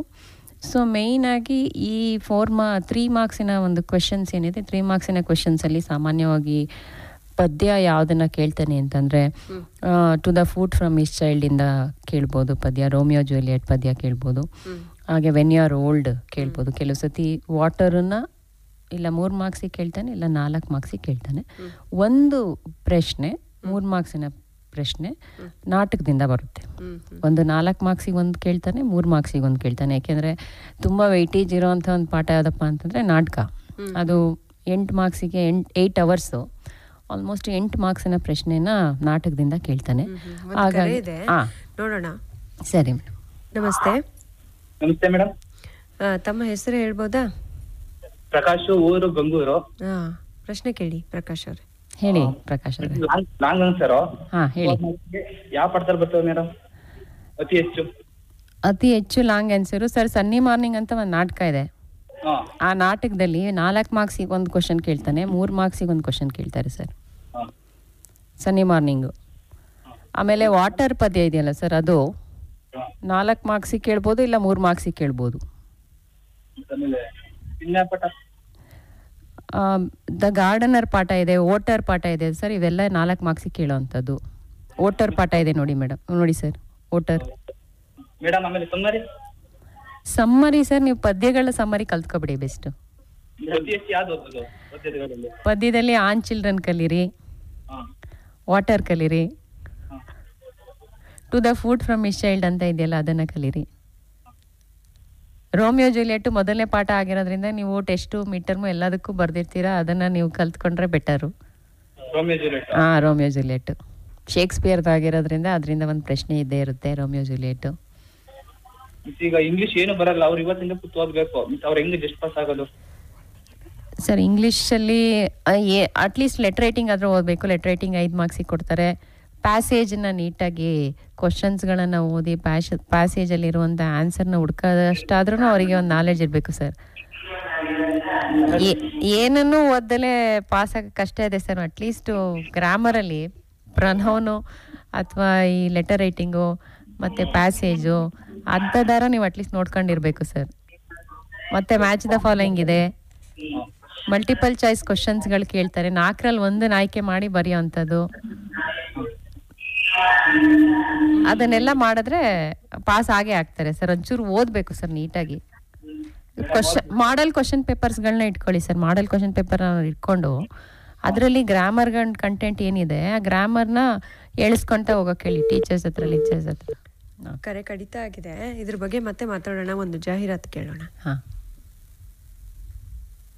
ಉನ್ನತಿ ಶಿಕ್ಷಣ ಟ್ರಸ್ಟ್ನ ಎಪಿಜೆ ಪದವಿ ಪೂರ್ವ ಕಾಲೇಜ್ ಕೇಂದ್ರೀಯ ವಿದ್ಯಾಲಯ ಎದುರಿಗೆ ಬಿ ಕಾಟಿಹಳ್ಳಿ, ಅರಸೀಕೆರೆ ರಸ್ತೆ, ಹಾಸನ. ಪಿಯುಸಿ ವಿಜ್ಞಾನದ ಪಿಸಿಎಂಬಿ ಮತ್ತು ಪಿಸಿಎಂಸಿ ಕೋರ್ಸ್ಗಳು ಲಭ್ಯ. ಐಐಟಿ ಜೆಇಇ, ನೀಟ್, ಕೆಸಿಇಟಿ ಸ್ಪರ್ಧಾತ್ಮಕ ಪರೀಕ್ಷೆಯ ತರಬೇತಿಗೆ ಪ್ರತ್ಯೇಕ ಅನುಭವಿ ಪ್ರಾಧ್ಯಾಪಕರ ಲಭ್ಯತೆ ಹಾಗೂ ಪಿಯು ಬೋರ್ಡ್ ಪರೀಕ್ಷೆಯ ತಯಾರಿಗೆ ಪ್ರತ್ಯೇಕ ಬೋಧಕ ವರ್ಗದ ತರಬೇತಿ ಕೂಡ ಲಭ್ಯ. ದೇಶದ ಪ್ರತಿಷ್ಠಿತ ವೃತ್ತಿಪರ ಕಾಲೇಜುಗಳಲ್ಲಿ ಆಯ್ಕೆ ಬಯಸುವ ತಾವು ಸಂಪರ್ಕಿಸಬೇಕಾದ ಸಂಖ್ಯೆ 99722728 970. ಮೇಡಮ್, ಕಾರ್ಯಕ್ರಮ ಮುಂದುವರ್ಸೋಣ. ಈಗ ಏನಂತಂದ್ರೆ ಪಾಸ್ ಆಗ್ಬೇಕು ಅಷ್ಟೇ ಈ ಕಣ್ಮುಂದಿರೋದು. ಎಲ್ಲಾ ತರದ ಮಕ್ಕಳು ಇರ್ತಾರೆ, ಜಸ್ಟ್ ಪಾಸ್ ಆಗ್ಬೇಕು, 50-60 ಮಾರ್ಕ್ ಬರ್ಬೇಕು ಅನ್ನೋರು, ಆಮೇಲೆ 100ಕ್ಕೆ 100 ತೆಗಿಬೇಕು ಅನ್ನೋರಂತೂ ಇದುವರೆಗೆ ಓದ್ತಾನೆ ಇರ್ತಾರೆ. ಸುಮ್ನೆ 100ಕ್ಕೆ 100 ತೆಗಿಯಕ್ ಆಗಲ್ಲ. ಮೊದಲಿಗೆ ನಾವು ಜಸ್ಟ್ ಪಾಸ್ ಆಗ್ಬೇಕು ಅನ್ನೋರ್ಗೆ ಈಗಾಗ್ಲೇ ಒಬ್ರು ಮೇಡಮ್ ಪ್ರಶ್ನೆ ಕೇಳಿದ್ರು, ಅವ್ರಿಗೆ ಹೇಳಿದೀರಾ? ಮತ್ತೊಮ್ಮೆ ಹೇಳ್ಬೋದು. ಈಗ ಇಲಾಖೆಯಿಂದ 3 ಮಾಡೆಲ್ ಕ್ವಶನ್ ಪೇಪರ್ಸ್ ಬಿಟ್ಟಿದ್ದಾರೆ. ವೆಬ್ಸೈಟ್ ಅಲ್ಲಿ ಇದೆ 3 ಮಾಡೆಲ್ ಕ್ವಶನ್ ಪೇಪರ್. ಅದ್ರ ಜೊತೆಗೆ ವೆಬ್ಸೈಟ್ ಅಲ್ಲಿ ಕ್ವಶನ್ ಬ್ಯಾಂಕ್ ಅನ್ನು ಅವ್ರು ಬಿಟ್ಟಿದ್ದಾರೆ. ಸೊ ಕ್ವಶನ್ ಬ್ಯಾಂಕ್ ಅನ್ನ ನೀವು ಅದನ್ನ ಒಂದು ಪ್ರಿಂಟ್ಔಟ್ ಹಾಕ್ಸ್ಕೊಳ್ಳಿ. ಅದರಲ್ಲಿ ಗ್ರಾಮರ್ ಕಂಟೆಂಟ್ ಏನಿದೆ ತುಂಬಾ ಚೆನ್ನಾಗಿದೆ.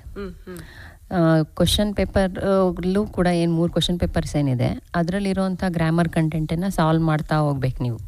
ಫಸ್ಟ್ ಯಾವ್ದು ಬರುತ್ತೆ, ಯಾವ ರೀತಿಯಾಗಿ ಮಾಡೋದು ಅನ್ನೋದನ್ನು ಅಟ್ಲೀಸ್ಟ್ ನೀವು ನಿಮ್ಮ ಲೆಕ್ಚರರ್ಸ್ ಹತ್ರ ಹೇಳಿಸ್ಕೋಬೇಕು. ಯಾವ್ದಾದ್ಮೇಲೆ ಯಾವ್ದು ಬರುತ್ತೆ, ಇದನ್ನು ಸಾಲ್ವ್ ಮಾಡೋದು ಹೇಗೆ ಅವ್ರು ಕ್ಲಾಸ್ನಲ್ಲಿ ಮಾಡಿರ್ತಾರೆ.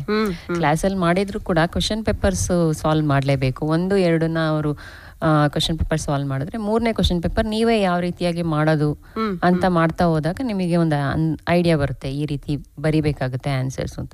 ಮೇಜರ್ ಜಸ್ಟ್ ಪಾಸ್ ಆಗಬೇಕು ಅನ್ನೋರಿಗೆ ಹೇಳೋಂಥದ್ದು ಏನಪ್ಪಾ ಅಂತಂದ್ರೆ ಹೆಚ್ಚು ಗ್ರಾಮರ್ ಕಡೆ ಒತ್ತನ್ನ ಕೊಡಿ, ನಾನು ಹೇಳ್ದಾಗೇನೆ. ಆಮೇಲೆ ನೀವು ಪದ್ಯಗಳ ಕಡೆ ಹೆಚ್ಚು ಗಮನ ಕೊಡಿ, ಯಾಕೆಂದ್ರೆ ಇರೋದೇ 6 ಪದ್ಯ ಆಗಿರೋದ್ರಿಂದ ಪದ್ಯಗಳಲ್ಲಿ ಬರೀ ಸಮ್ಮರಿಯನ್ನ ಕಲ್ತ್ಕೊಂಡ್ರೆ ಸಾಕು.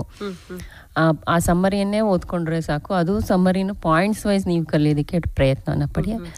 ಅದ್ರ ಬಗ್ಗೆ ಹೇಗೆ ಪಾಯಿಂಟ್ ಮಾಡ್ಕೊಂಡು ಓದ್ಬೇಕು ಅನ್ನೋದ್ರ ಬಗ್ಗೆನೂ ಮಾತಾಡೋಣ. ಒಂದು ಕರೆ ಇದೆ.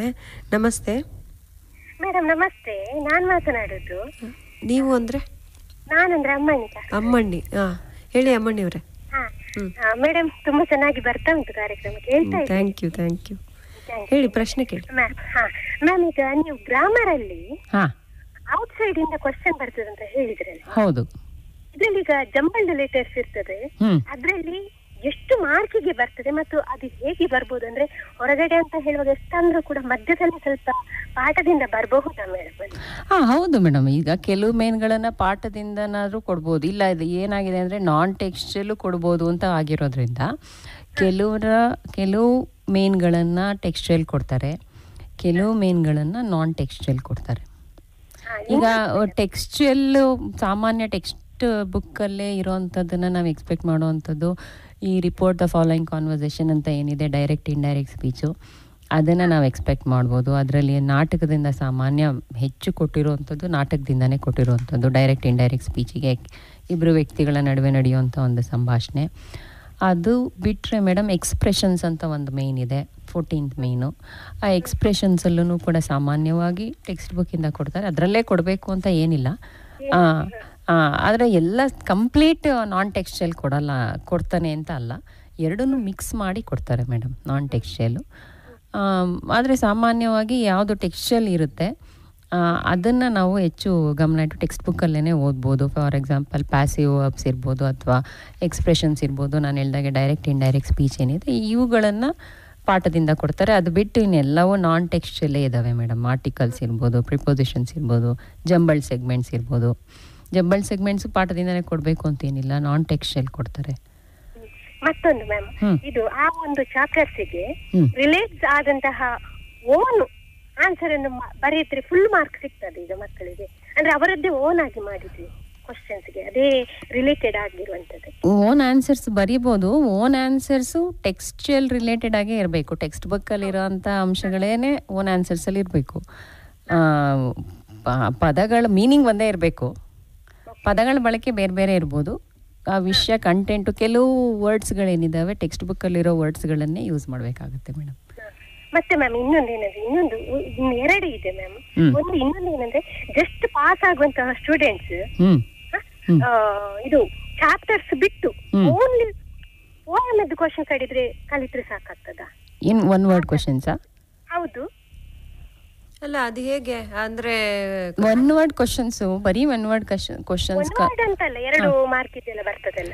1 ಮಾರ್ಕ್ಸ್ ಇಂದು 2 ಮಾರ್ಕ್ಸ್ ಇಂದು ಮೇಡಮ್ ಏನೇ ಅಂದ್ರೆ ಈ ವರ್ಷ ಯಾವ ತರ ಆಗಿದೆ ಅಂದ್ರೆ ಟೆಕ್ಸ್ಟ್ ಬುಕ್ ಓದಿದ್ರೆ ಮಾತ್ರ 1 ಮಾರ್ಕ್ಸ್ 2 ಮಾರ್ಕ್ಸನ್ನ ಈಸಿಯಾಗಿ ಆನ್ಸರ್ ಮಾಡೋದಕ್ಕೆ ಸುಲಭ. ಮೊದಲೆಲ್ಲ ನಾವು ಇಂಥದೇ ಬರುತ್ತೆ ಅಂತ ಹೇಳ್ಬೋದಿತ್ತು, ಆದರೆ ಈಗ ಟೆಕ್ಸ್ಟ್ ಬುಕ್ಕಲ್ಲಿ ಯಾವುದೋ ಒಂದು ಲೈನಲ್ಲಿ ಸೇರಿಸಿ ಕೊಡ್ತಾನೆ.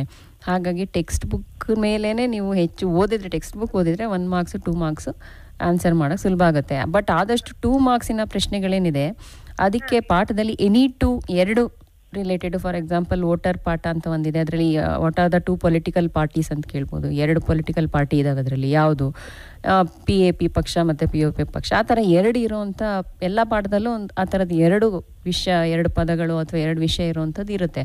ಅದರ ಮೇಲೆ ನೀವು ಹೆಚ್ಚು ಗಮನವನ್ನು ಕೊಟ್ಟರೆ, ಆತ ಕ್ವಶನ್ಸ್ಗಳನ್ನ ಗಮನವನ್ನು ಕೊಟ್ಟರೆ ಅದರಲ್ಲಿ 6 ಮಾರ್ಕ್ಸ್ಗೆ ನೀವು ಎಕ್ಸ್ಪೆಕ್ಟ್ ಮಾಡ್ಬೋದು. 2 ಇರೋವಂಥ ಕಂಟೆಂಟ್ಗಳು ಒಂದೊಂದು ಪಾಠದಲ್ಲಿ ಇರುತ್ತೆ. ಎಲ್ಲ ಪಾಠದಲ್ಲೂ ಈ ಥರ ಈಗ ನಾನು ಹೇಳಿದಾಗೆ ಆ ಪೊಲಿಟಿಕಲ್ ಪಾರ್ಟಿದು ಸಿಂಬಲ್ ಯಾವುದು ಅಂತ ಕೇಳ್ಬೋದು. ಅದೇ ಪೊಲಿಟಿಕಲ್ ಪಾರ್ಟಿಗೆ 2 ಸಿಂಬಲ್ ಇರುತ್ತೆ. ಸೊ ಹಾಗಾಗಿ 1 ಮಾರ್ಕ್ಸು 2 ಮಾರ್ಕ್ಸಿನ ಜೊತೆಗೆ ಮೇಡಮ್ ಇದು ಮ್ಯಾಚ್ ದ ಫಾಲೋಯಿಂಗ್ ಇದೆ, ಪ್ರನೌನು ಅದನ್ನು ನೋಡ್ಕೋಬೇಕು. ಲೆಟರ್ ರೈಟಿಂಗಿಗೆ ರೆಡಿ ಆಗಬೇಕು ಅವನು. ಡೈರೆಕ್ಟ್ ಇಂಡೈರೆಕ್ಟ್ ಸ್ಪೀಚ್ ಸ್ವಲ್ಪ ಕಷ್ಟ ಅನಿಸುತ್ತೆ. ಯಾವುದು ಕಷ್ಟ ಇದೆ ಅದಕ್ಕಿಂತ ಸ್ವಲ್ಪ ಸುಲಭವಾಗಿ ಪಾಸ್ ಆಗೋದಕ್ಕೆ ಸುಲಭವಾದ ರೀತಿನಲ್ಲಿ ಅವನು ರೆಡಿ ಆದರೆ ಬೆಟರ್ ಅನಿಸುತ್ತೆ ಮೇಡಮ್. ಇನ್ನೊಂದು ಲೆಟರ್ ಮತ್ತು ಎಸ್ಎ ಅಲ್ಲಿ ಯಾವುದು ಸಿಮಿಲರ್ ಆಗಿ ಬರಬಹುದು ಮ್ಯಾಮ್? ಅಂದ್ರೆ ಹೇಳ್ಬೋದು, ಹೇಳಲಿಕ್ಕೆ ಆಗ್ತದ? ಅಲ್ಲ ಹೆಂಗೆ ಸಿಮಿಲರ್, ಹೆಂಗೆ ಎರಡು? ಇಲ್ಲಿ ಲೆಟರ್ ರೈಟಿಂಗ್ ಪಾರ್ಟ್ ಇದೆಯಲ್ಲ ಮೇಡಮ್, ಅದರಲ್ಲಿ 2 ಆಪ್ಷನ್ಸ್ ಕೊಟ್ಟಿದ್ದಾನೆ. ಒಂದು ಸ್ಪೀಚ್ ರೈಟಿಂಗ್ ಇದೆ, ಇನ್ನೊಂದು ಲೆಟರ್ ರೈಟಿಂಗ್ ಇದೆ. ಸ್ಪೀಚ್ ರೈಟಿಂಗ್ ಅಂದ್ರೆ ಭಾಷಣನ ಹೇಳೋಗಿಲ್ಲ, ಇಲ್ಲಿ ಬರೀಬೇಕು ಆಕ್ಚುಲಿ. ಸೊ ಅದರಲ್ಲಿ ಆಯ್ಕೆ ವಿದ್ಯಾರ್ಥಿಗೆ ಬಿಟ್ಟಿದ್ದು. ಲೆಟರ್ ರೈಟಿಂಗ್ ನಾವು ಹೆಚ್ಚು ಕಡಿಮೆ 1ನೇ ಕ್ಲಾಸಿಂದನೂ ಅಲ್ಲ 5ನೇ ಕ್ಲಾಸಿಂದನೂ ಲೆಟರ್ ರೈಟಿಂಗ್ ಇರೋದ್ರಿಂದ ಅದು ಸುಲಭವಾಗಿ ಅವನು ಲೆಟರ್ ರೈಟಿಂಗ್ ಬಗ್ಗೆ ಒಂದು ಐಡಿಯಾ ಇರೋದ್ರಿಂದ ಲೆಟರ್ ರೈಟಿಂಗನ್ನ ಬರೆಯೋದ್ರೆ ಬೆಟರ್ ಅಂತ ಅನ್ಕೋತೀನಿ ನಾನು. ಫುಲ್ ಮಾರ್ಕ್ ಬರುತ್ತೆ ಮೇಡಮ್. ಅದರಲ್ಲಿ ರೂಲ್ಸ್ ಇದೆ, ಈ ತರ ಯಾವ್ದಾದ್ಮೇಲೆ ಏನೇನ್ ಬರ್ಬೇಕು, from address to address full marks ಬರುತ್ತೆ. ಧನ್ಯವಾದ. ಎಲ್ಲರೂ ಕೇಳೋ ಪ್ರಶ್ನೆಗಳನ್ನ ನೀವು ಒಬ್ರೇ ಕೇಳಿದ್ದೀರಾ, ಧನ್ಯವಾದಗಳು. ನಮಸ್ತೆ. ಈಗ ಮತ್ತೊಂದು ಕರೆ ಇದೆ, ನೋಡ್ಬಿಟ್ಟು ಮಾತಾಡೋಣ. ನಮಸ್ತೆ. ಹಲೋ ಮೇಡಮ್, ನಮಸ್ತೆ. ನಮಸ್ತೆ. ನಮ್ದೇನ್ ಪ್ರಶ್ನೆ ಇಲ್ಲ, ಒಂದ್ ಚಿಕ್ಕ ಸಲಹೆ ಅಷ್ಟೇ. ಅದೇ ಎಲ್ಲರೂ ಬರೀ ಇದು ಪಾಸಿಂಗ್ ಮಾರ್ಕ್ಸ್ ಅದ್ರ ಬಗ್ಗೆ ಹೇಳ್ತಿದಾರೆ. ಇಂಗ್ಲಿಷ್ ಲ್ಯಾಂಗ್ವೇಜ್ ಬಹಳ ಇದು ಈಸಿ ಆಗಿರ್ತಕ್ಕಂತ ವಿಷಯನೇ. ಅವ್ರು ಹೆಚ್ಚು ಮಾರ್ಕ್ಸ್ ತೆಗೆಯೋದ್ರ ಬಗ್ಗೆ ಯೋಚನೆ ಮಾಡ್ಬೇಕು ಆಕ್ಚುಲಿ. ಅದೇ ಇಂಗ್ಲಿಷ್ ನಲ್ಲಿ ಈಗ ಕಷ್ಟ ಆಗ್ತಿರೋದು ಯಾರಿಗೆ ಅಂದ್ರೆ ಗ್ರಾಮೀಣ ಭಾಗದ ವಿದ್ಯಾರ್ಥಿಗಳಿಗೆ ಮತ್ತೆ Kannada medium students, Kannada medium ಇಂದ ಬಂದಿರ್ತಕ್ಕಂಥ ವಿದ್ಯಾರ್ಥಿಗಳಿಗೆ ನನ್ ಸಲಹೆ ಏನಂದ್ರೆ ಅಟ್ಲೀಸ್ಟ್ ಇಂಗ್ಲಿಷ್ ತರಗತಿನಲ್ಲಾದ್ರೂ ಮಕ್ಕಳ ಜೊತೆ ಸ್ಟೂಡೆಂಟ್ಸ್ ಜೊತೆ ಇಂಗ್ಲಿಷ್ ನಲ್ಲಿ ಮಾತಾಡ್ಲೇಬೇಕು. ಅದರಿಂದ ಅವರಿಗೆ ಕಮ್ಯುನಿಕೇಶನ್ ಸ್ಕಿಲ್ ಇಂಪ್ರೂವ್ ಆಗುತ್ತೆ, ಮತ್ತೆ ಇಂಗ್ಲಿಷ್ ಗ್ರಾಮರ್ ಇಂಪ್ರೂವ್ ಆಗುತ್ತೆ. Articles, prepositions, pronouns, nouns, verb ಇವೆಲ್ಲ. ತಮ್ಮ ಹೆಸರೇನು? ಅರ್ಪಿತಾ ಮೇಡಮ್. ಅರ್ಪಿತಾ. ತಮ್ಮ ಸಲಹೆಯನ್ನ ಸ್ವೀಕರಿಸಲಾಗಿದೆ. ಧನ್ಯವಾದ ಕರೆ ಮಾಡಿದ್ದಕ್ಕೆ. ಮಾರ್ಕ್ಸ್ ತೆಗೆಯಕ್ಕೆ ಈಸಿ ಆಗುತ್ತೆ ಅಂತ. ಕರೆಕ್ಟ್. ಅದೇ ಇಂಗ್ಲಿಷ್ ಭಾಷೆ ಕಿವಿಗೆ ಬೀಳ್ತಾ ಇದ್ರೆ ಇಂಗ್ಲಿಷ್ ಭಾಷೆ ಕಲಿಯೋದಿಕ್ಕೆ ಸುಲಭ ಆಗುತ್ತೆ. ಅದು ಯಾವುದೇ ಭಾಷೆ ಆಗಿರ್ಬೋದು, ಅದು ಹಾಗೇನೆ. ಅದೇ ನಾವು ಎರಡರಲ್ಲೂ ಹೇಳೋದಕ್ಕೆ ಪ್ರಯತ್ನ ಪಡ್ತೀವಿ, ಕನ್ನಡ ಮತ್ತೆ ಇಂಗ್ಲಿಷ್ ಎರಡರಲ್ಲೂ. ಅದೇ ಇಂಗ್ಲಿಷ್ ಪಾಠ ಮಾಡುವಾಗ್ಲೂ ಅಷ್ಟೇ ಅಲ್ವಾ, ಇಂಗ್ಲಿಷ್ ಅಲ್ಲೇ ಹೇಳಿದ್ರೆ ಅವ್ರಿಗೂ ಅನುಕೂಲ ಆಗುತ್ತೆ. ಹೌದು, ಅಲ್ಲ ಕೆಲವು ವರ್ಡ್ಸ್ ಗಳನ್ನ ನಾವು ಇಂಗ್ಲಿಷ್ ಅಲ್ಲೇ ಬರಿಬೇಕಾಗಿರೋದ್ರಿಂದ ನಾವು ಇಂಗ್ಲಿಷ್ ನಲ್ಲಿ ಹೇಳಿ ಅವರು ಅದನ್ನ ಜೋರಾಗಿ, ನಾನು ಆಕ್ಚುಲಿ ಪಾಠ ಮಾಡ್ಬೇಕಾದ್ರೆ ಓರಲ್ಲಿ ಜೋರಾಗಿ ಹೇಳಿಸ್ತೀನಿ ಮಕ್ಕಳಿಗೆ ಆನ್ಸರ್ಸ್ ಗಳನ್ನ. ಯಾಕೆಂದ್ರೆ ಅಕ್ಕಪಕ್ಕ ಮಲಗಿರೋರ್ಗೂ ಕೂಡ ಎಚ್ಚರಾಗ್ಲಿ ಅನ್ನೋ ಕಾರಣಕ್ಕೆ ಜೋರಾಗಿ ಕಿವಿಗೆ ಬಿದ್ರೆ ಇಂಗ್ಲಿಷ್ ವರ್ಡ್ಸ್ ಅದನ್ನ ಬರೆಯೋಕ್ಕೂ ಕೂಡ ಸುಲಭವಾಗಿ ಗೊತ್ತಾಗುತ್ತೆ. ಮತ್ತೆ ಇಂಗ್ಲಿಷ್ ಅಲ್ಲೇ ಬರಿಬೇಕಲ್ವ? ಇಲ್ಲ, ಮಕ್ಳು ಕೆಲವರು ಕನ್ನಡದಲ್ಲೂ ಬರೀತಾರೆ. ಈಗೆಲ್ಲ ಟೆಕ್ಸ್ಟ್ ಲ್ಯಾಂಗ್ವೇಜ್ ಬಂದ್ಬಿಟ್ಟು ಅದನ್ನು ಮಾಡೋ ಅಂಥದ್ದಿದೆ. ಆ ಥರ ಆನ್ಸರ್ಸ್ ನಾವು ನೋಡಿದ್ವಿ. ನೆಕ್ಸ್ಟ್ 4 ಮಾರ್ಕ್ಸಿನ ಪ್ರಶ್ನೆಗಳಿಗೆ ಮೇಜರ್ ಆಗಿ ಮಾಡ್ತಾರೆ, ಕನ್ನಡದಲ್ಲಿ ಅರ್ಥ ಮಾಡ್ಕೊಂಡು ಮತ್ತದನ್ನ ಇಂಗ್ಲಿಷಿಗೆ ಟ್ರಾನ್ಸ್ಲೇಟ್ ಮಾಡಿ ಅದನ್ನೊಂದು ತರ ಇಂಗ್ಲಿಷ್ ಆಗುತ್ತೆ. ಅದೊಂಥರ ಇಂಗ್ಲಿಷ್ ನಾವೆಲ್ಲ ಅಬ್ಸರ್ವ್ ಮಾಡಿ ಎಕ್ಸ್ಪೀರಿಯನ್ಸ್ಡ್ ಆಗಿದೆ ಆ ರೀತಿಯಾಗೂ. ಇಲ್ಲಿ 4 ಮಾರ್ಕ್ಸಿನ ಪ್ರಶ್ನೆಗಳೇನಿದಾವೆ ಮೇಡಮ್, ಇದರಲ್ಲಿ ಕೆಲವು ಚಾಪ್ಟರ್ಸ್ ಇಂದ 100% ಕೇಳೋ ಅಂತ ಕ್ವೆಶನ್ಸ್ಗಳೇನಿದೆ ಅಂದರೆ ಬ್ಲೂ ಪ್ರಿಂಟ್ ಡಿಫರ್ ಆಗುತ್ತೆ. ಬಟ್ ಇರೋದೇ ಅಷ್ಟು 14 ಚಾಪ್ಟರ್ಸ್ ಆಗಿರೋದ್ರಿಂದ ವೆಯ್ಟೇಜ್ ಅಕಾರ್ಡಿಂಗ್ ನೋಡಿದ್ರೆ ಇಂತಿಂಥ ಪಾಠದಿಂದನೇ 4 ಮಾರ್ಕ್ಸಿನ ಪ್ರಶ್ನೆಗಳು ಬಂದೇ ಬರುತ್ತೆ ಅಂತ ಹೇಳ್ಬೋದು. ಸೊ ಆ ರೀತಿ ಬರೋವಂಥ ಚಾಪ್ಟರ್ಸ್ಗಳು ಯಾವುದಪ್ಪ ಅಂತಂದರೆ ಸನ್ನಿ ಮಾರ್ನಿಂಗ್ ಪಾಠ, ಯಾಕೆಂದರೆ ಅದು ನಾಟಕ ಆಗಿರೋದ್ರಿಂದ ಒಂದು 4 ಮಾರ್ಕ್ಸ್ಗೂ ಒಂದು ಕೇಳ್ತಾನೆ, ಮತ್ತು 3 ಮಾರ್ಕ್ಸ್ಗೂ ಒಂದು ಕೇಳ್ತಾನೆ, ವೆಯ್ಟೇಜ್ ಜಾಸ್ತಿ ಇದೆ. ಮತ್ತು where there is a wheel ಅಂತ ಒಂದು ಪಾಠ ಇದೆ ಅದು, ಮತ್ತು ದ ವೋಟರ್ ಅನ್ನೋ ಒಂದು ಪಾಠ ಇದೆ, ಗಾರ್ಡನರ್, ಹಾಗೆ 2 ಡಿಯರ್, ಮತ್ತು ಪದ್ಯಗಳಲ್ಲಿ ಆನ್ ಚಿಲ್ಡ್ರನ್ ಮತ್ತು ವಾಟರ್ ಪದ್ಯ ಏನಿದೆ ಅದನ್ನು ಸಾಮಾನ್ಯವಾಗಿ 4 ಮಾರ್ಕ್ಸಿಗೆ ಕೇಳ್ತಾನೆ. ಸೊ ಇದರಲ್ಲಿ ಆಕ್ಚುಲಿ ತುಂಬ ಚಾಯ್ಸ್ ಇದೆ. 6 ಪ್ರಶ್ನೆಗಳನ್ನ ಕೇಳ್ತಾನೆ, 6ರಲ್ಲಿ ಬರೀ 3ಕ್ಕೆ ಮಾತ್ರ ಉತ್ತರನ ಕೊಡಬೇಕು. ಸೊ ನೀವು ಪದ್ಯನಾರು ಓದಿದ್ರೆ ಅಟ್ಲೀಸ್ಟ್ 2 ಅಂತೂ ಪದ್ಯ ಕೇಳ್ತಾನೆ. ಆ ಪದ್ಯಗಳನ್ನೇ ನೀವು 4 ಮಾರ್ಕ್ಸಿಗೆ ಆರಾಮಾಗಿ ಬರಿಬೋದು. ಇನ್ನು ಯಾವ್ದಾದ್ರು ಒಂದು ನಿಮಗೆ ಯಾವುದು ಸುಲಭ, ಕಲಿಯೋದಕ್ಕೆ ಸುಲಭ ಯಾವುದು ಅಂತ ಅನ್ಸುತ್ತೆ ಪಾಠ, ಆ ಪಾಠವನ್ನು ಕಲ್ತ್ಕೊಳ್ಳಿ, ಮೇಜರ್ ಆಗಿರುವಂಥ ಪಾಠವನ್ನು. ಸೊ 6 ಪಾಠ ಮತ್ತು ಪದ್ಯದಿಂದ ಕೇಳೋದ್ರಿಂದ ಸೊ 3ನ ಆಯ್ಕೆ ಮಾಡ್ಕೊಂಡು ನೀವು ಬರಿಬೋದು ಸುಲಭವಾಗಿ. ಈಗ ಬದಲಾದ ಪ್ಯಾಟರ್ನ್ ಏನಿದೆ ನೀವು ಹೇಳ್ತಾ ಇದ್ರಿ ಆಗ್ಲೇ ಮಾತಾಡ್ತಾ, ಅದಾದ್ಮೇಲೆ ಮಕ್ಕಳು 2 ಎಕ್ಸಾಮ್ ಅನ್ನು ಬರ್ದಿದ್ದಾರೆ, ಒಂದು ಪ್ರಿಪರೇಟರಿ, ಇನ್ನೊಂದು ಮಿಡ್ ಟರ್ಮ್. ಸೆಕೆಂಡ್ ಟೆಸ್ಟ್ ಬರ್ದಿದ್ದಾರೆ, ಸೆಕೆಂಡ್ ಟೆಸ್ಟ್ ಮತ್ತೆ ಪ್ರಿಪರೇಟರಿ ಬರ್ದಿದ್ದಾರೆ. ಯಾವುದು ಕಷ್ಟ ಅಂತ ಹೇಳಿದ್ದಾರೆ ನಿಮ್ಮ ಹತ್ರ, ಅಥವಾ ಬರ್ದಿರುವಾಗ ನೀವು ಇವ್ಯಾಲ್ಯೂಯೇಷನ್ ಅವ್ರು ಫಸ್ಟ್ ಕ್ವಶನ್ ಪೇಪರ್ ನೋಡಿದಾಗ ತುಂಬಾ ಅಲ್ಲಿ 6 ಆಕ್ಚುಲಿ ಅಥವಾ ಅಂತ ತುಂಬಾ ಇದಾವೆ. ಗ್ರಾಮರ್ ಅಲ್ಲಿ ನಮ್ಗೆ ಅಷ್ಟೊಂದು ಚಾಯ್ಸ್ ಇರ್ಲಿಲ್ಲ, ಆದ್ರೆ ಈ ವರ್ಷ ಪ್ಯಾಸೇಜ್ ಅಲ್ಲೂ ಕೂಡ 2 ರೀತಿಯಾದಂತಹ ಪ್ಯಾಸೇಜ್ ಅನ್ನ ಕೊಟ್ಟಿದ್ದಾರೆ. ಆದ್ರೆ ಪ್ರಿಪರೇಟರಿನಲ್ಲಿ ಮಾರ್ಕ್ಸ್ ನೋಡಿದ್ಮೇಲೆ ಇದು ಸ್ವಲ್ಪ ಮಕ್ಳಿಗೆ ಈಸಿ ಅಂತ ಅನ್ಸುತ್ತೆ. ಯಾಕೆಂದ್ರೆ ನಾವೇನ್ ಮಾಡ್ತೀವಿ, ಗ್ರಾಮರ್ ಅಲ್ಲಿ 2ನೂ ಬರೀರಿ ಅಂತ ಹೇಳ್ತೀವಿ. ಸೊ ಯಾವ್ದ್ರಲ್ಲಿ ಜಾಸ್ತಿ ಬಂದಿರುತ್ತೆ ಅದನ್ನ ನಾವು ಲೆಕ್ಕಕ್ಕೆ ತಗೊಂತೀವಿ ಗ್ರಾಮರ್ ಕಂಟೆಂಟ್ ಅಲ್ಲಿ. ಸೊ ಒಂದ್ರಲ್ಲಿ 3 ಬಂದಿರುತ್ತೆ, ಒಂದ್ರಲ್ಲಿ 4 ಬಂದಿರುತ್ತೆ, 4 ಬಂದಿರೋದನ್ನ ಕನ್ಸಿಡರ್ ಮಾಡ್ತೀವಿ ನಾವು. ಹಾಗಾಗಿ ಮಕ್ಕಳಿಗೆ ಇದು ಸಮಯ ಸ್ವಲ್ಪ ನಿಗದಿ ಮಾಡಿಸಿರೋಂಥ ಸಮಯ ಏನಿದೆ ಓದೋದಕ್ಕೇ ತುಂಬಾ ಸಮಯ ಬೇಕಾಗುತ್ತೆ ಕ್ವಶನ್ ಪೇಪರ್ ಓದೋಕ್ಕೆ. ಯಾಕಂದ್ರೆ 6 ಪೇಜ್ ಇದೆ ಈ ವರ್ಷದ ಕ್ವಶನ್ ಪೇಪರ್ ಏನಿದೆ, 6 ಪೇಜ್ ಇರೋದ್ರಿಂದ ಸೊ ಮಕ್ಕಳು ಟೈಮ್ಗೆ ಅಡ್ಜಸ್ಟ್ ಮಾಡಿಕೊಂಡು ಸ್ವಲ್ಪ ನೀಟಾಗಿ ಆನ್ಸರ್ ಬರುತ್ತೆ. ಮತ್ತೆ ಕೆಲವು ಪ್ರಶ್ನೆಗಳನ್ನ ಆನ್ಸರ್ ಮಾಡೋದು ಬೆಟರು ಗ್ರಾಮರ್ ಕಂಟೆಂಟಲ್ಲಿ. ಯಾಕೆಂದರೆ ಕೆಲವು ಸತಿ ಸರಿ ಅಂದ್ಕೊಂಡಿರೋ ತಪ್ಪಾಗಿರೋಂಥ ಚಾನ್ಸಸ್ ಇರುತ್ತೆ. ಹಾಗಾಗಿ ಮತ್ತು ಪ್ಯಾಸೇಜ್ ಅಂತ ಬಂದಾಗ ಮೇಡಮ್, ಪ್ಯಾಸೇಜಲ್ಲಿ 2 ರೀತಿಯಾದಂಥ ಪ್ಯಾಸೇಜನ್ನು ಕೊಟ್ಟಿದ್ದಾನೆ. ಒಂದು ಪ್ಯಾರಾಗ್ರಾಫ್ ಪ್ಯಾಸೇಜು ಮತ್ತು ಇನ್ನೊಂದು ಪದ್ಯದ ಕೊಟ್ಟಿದ್ದಾನೆ. ಈ ಪದ್ಯದೇನಿದೆ, ನಮ್ಮದು ಸ್ಟ್ರೀಮ್ಸ್ ಅಂತ ಒಂದು ಬುಕ್ ಇದೆ. ಆ ಸ್ಟ್ರೀಮ್ಸಲ್ಲಿ ಒಟ್ಟು 15 ಪದ್ಯಗಳಿದ್ದಾವೆ, ವರ್ಕ್ ಬುಕ್ಕು. ಆ 15 ಪದ್ಯದಿಂದನೇ ಈ ಪದ್ಯನ ಕೇಳ್ತಾನೆ ಪ್ಯಾಸೇಜಿಗೆ.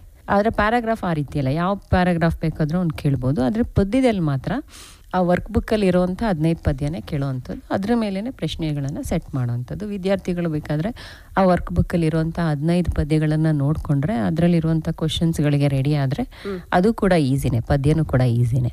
ಸೊ ವಿದ್ಯಾರ್ಥಿಗಳು ವರ್ಕ್ ಬುಕ್ ಕಂಪಲ್ಸರಿಯಾಗಿ ತಗೊಳ್ಳೇಬೇಕು, ತಗೊಂಡು ಅದನ್ನು ಆನ್ಸರ್ ಮಾಡ್ತಾ ಹೋಗಬೇಕು. Next part D and E ಏನಿದೆ ಇದು ಕಂಪ್ಲೀಟ್ ಗ್ರಾಮರ್ ಇರುತ್ತೆ. ಪಾರ್ಟ್ ಡಿನಲ್ಲಿ 31ನೇ ಪ್ರಶ್ನೆಗೆ 2 ಆಪ್ಷನ್ಸ್ ಇರುತ್ತೆ. ಪಾರ್ಟ್ ಎ ಮತ್ತು ಪಾರ್ಟ್ ಬಿ ಏನಿದೆ ಇದರಲ್ಲಿ ಇಲ್ಲ ಏನಾದರೂ ಬರಿಬೋದು ಅಥವಾ ಬಿನಾದರೂ ಬರಿಬೋದು. ಎನಲ್ಲಿ ರೀರೈಟ್ ಆಸ್ ಡೈರೆಕ್ಟೆಡ್ ಅಂತ ಬಂದು 4 ಪ್ರಶ್ನೆಗಳಿರುತ್ತೆ. 4 ಪ್ರಶ್ನೆಗಳಲ್ಲಿ ಮೊದಲನೇ ಪ್ರಶ್ನೆ ಆರ್ಟಿಕಲ್ಸ್ ಅಥವಾ ಪ್ರಿಪೋಸಿಷನ್ಸ್, 1 ಡ್ಯಾಶಸ್ ಕೊಟ್ಬಿಟ್ಟು ಆರ್ಟಿಕಲ್ ಆರೋ ಬರಿಬೋದು, ಪ್ರಿಪೋಸಿಷನ್ಸ್ ಆರೋ ಬರಿಬೋದು. ನೆಕ್ಸ್ಟ್ 2ನೇ ಪ್ರಶ್ನೆ ಬಂದ್ಬಿಟ್ಟು ಜಂಬಲ್ಡ್ ಸೆಗ್ಮೆಂಟ್ ಅಂತ. ಜಂಬಲ್ಡ್ ಸೆಗ್ಮೆಂಟ್ ಅಂತಂದರೆ ಪದಗಳು ಅದ್ಲು ಬದಲಾಗಿರುತ್ತೆ, ಅದ್ಲು ಬದಲಾಗಿರುವಂಥ ಪದಗಳನ್ನ ಮೀನಿಂಗ್ಫುಲ್ ಸೆಂಟೆನ್ಸ್ ಬರೋ ಹಾಗೆ ಕರೆಕ್ಟಾಗಿ ಬರಿಬೇಕು. Next verb subject verb agreement ಅಂತ, ಅದು ವರ್ಬೇ 2 ವರ್ಬ್ಗಳನ್ನ ಕೊಟ್ಟಿರ್ತಾನೆ. 2 ವರ್ಬಲ್ಲಿ 1 ವರ್ಬನ್ನು ನೀವು ಬರಿಬೇಕಾಗುತ್ತೆ. ಒಂದು ಸಿಂಗ್ಯುಲರ್ ವರ್ಬ್ ಕೊಟ್ಟಿರ್ತಾರೆ, ಒಂದೊಂದು ಪ್ಲೂರಲ್ ವರ್ಬು. ಆ ಪ್ರಶ್ನೆಗೆ ಅನುಗುಣವಾಗಿ ಯಾವುದು ಕರೆಕ್ಟ್ ಆನ್ಸರ್ ಇದೆ ಅದನ್ನು ಬರಿಬೇಕಾಗುತ್ತೆ. ನೆಕ್ಸ್ಟು ಅಪ್ರಾಪ್ರಿಯೇಟ್ ವರ್ಬ್ ಅಂತ ಕೊಡ್ತಾನೆ. ಪಾಸ್ಟ್ ಟೆನ್ಸ್ ಆದರೂ ಆಗಿರ್ಬೋದು, ಪ್ರೆಸೆಂಟ್ ಕಂಟಿನ್ಯೂಸ್ ಆದರೂ ಆಗಿರ್ಬೋದು. ಆ ವಾಕ್ಯವನ್ನು ನೋಡಿಕೊಂಡು ಅದಕ್ಕೆ ಉತ್ತರವನ್ನು ಬರಿಬೇಕು. 4 ಪ್ರಶ್ನೆಗಳು ಬೇರೆ ಬೇರೆ ರೀತಿಯಾಗಿರುತ್ತೆ. ಅದು ನೆಕ್ಸ್ಟು ಬಿನಲ್ಲಿ ಆರ್ ಅಥವಾ ಅಂತ ಕೊಟ್ಬಿಟ್ಟು ಲಿಂಕರ್ಸ್ ಕೊಡ್ತಾನೆ. ಲಿಂಕರ್ಸ್ ಅಂದರೆ ಕಂಜಂಕ್ಷನ್ಸ್, 2 ಪದಗಳು ಅಥವಾ 2 ವಾಕ್ಯಗಳನ್ನು ಜೋಡಿಸೋಕೆ ಇರುವಂಥ ಪದವನ್ನು ನಾವು ಕಂಜಂಕ್ಷನ್ ಅಂತ ಹೇಳ್ತೀವಿ. 4 ಡ್ಯಾಶಸ್ ಇರುತ್ತೆ. 4 ಡ್ಯಾಶಸ್ಗಳಿಗೆ 4 ಕಂಜಂಕ್ಷನ್ನ ಪದಗಳನ್ನು ಬ್ರ್ಯಾಕೆಟಲ್ಲಿ ಕೊಟ್ಟಿರ್ತಾನೆ. ಆ ಡ್ಯಾಶಿಗೆ ಅನುಗುಣ ಆಗುವಂಥ ಒಂದು ಪದವನ್ನು ಬರೆದ್ರೆ ಅದು ಕರೆಕ್ಟ್ ಆನ್ಸರ್ ಆಗುತ್ತೆ. ಸೊ ಇಲ್ಲಿ ಏನು ಮಾಡ್ತೀವಿ ನಾವು, 2 ಬರೀರಿ ಅಂತ ಹೇಳ್ತೀವಿ. ಸೊ ಚಾಯ್ಸ್ ಇದ್ರೂ 2 ಬರೆದ್ರೆ ಯಾವ್ದು ಸರಿ ಇರುತ್ತೆ ಅದನ್ನು, ಯಾವ್ದು ಹೆಚ್ಚಿಗೆ ಬಂದಿರುತ್ತೆ ಮಾರ್ಕ್ಸ್ ಅದನ್ನು ಕನ್ಸಿಡರ್ ಮಾಡ್ತಾರೆ. ನೆಕ್ಸ್ಟ್ 32ನೇ ಪ್ರಶ್ನೆನಲ್ಲೂ ರೀರೈಟ್ ಆಸ್ ಡೈರೆಕ್ಟೆಡ್. ಇದು ಅಷ್ಟೇ, 2 ಮೇನಲ್ಲೂ 2 ಪ್ರಶ್ನೆ ಕೊಟ್ಟಿರ್ತಾನೆ. ಆಪ್ಷನ್ಸ್ ಇರುತ್ತೆ ಇದಕ್ಕೆ.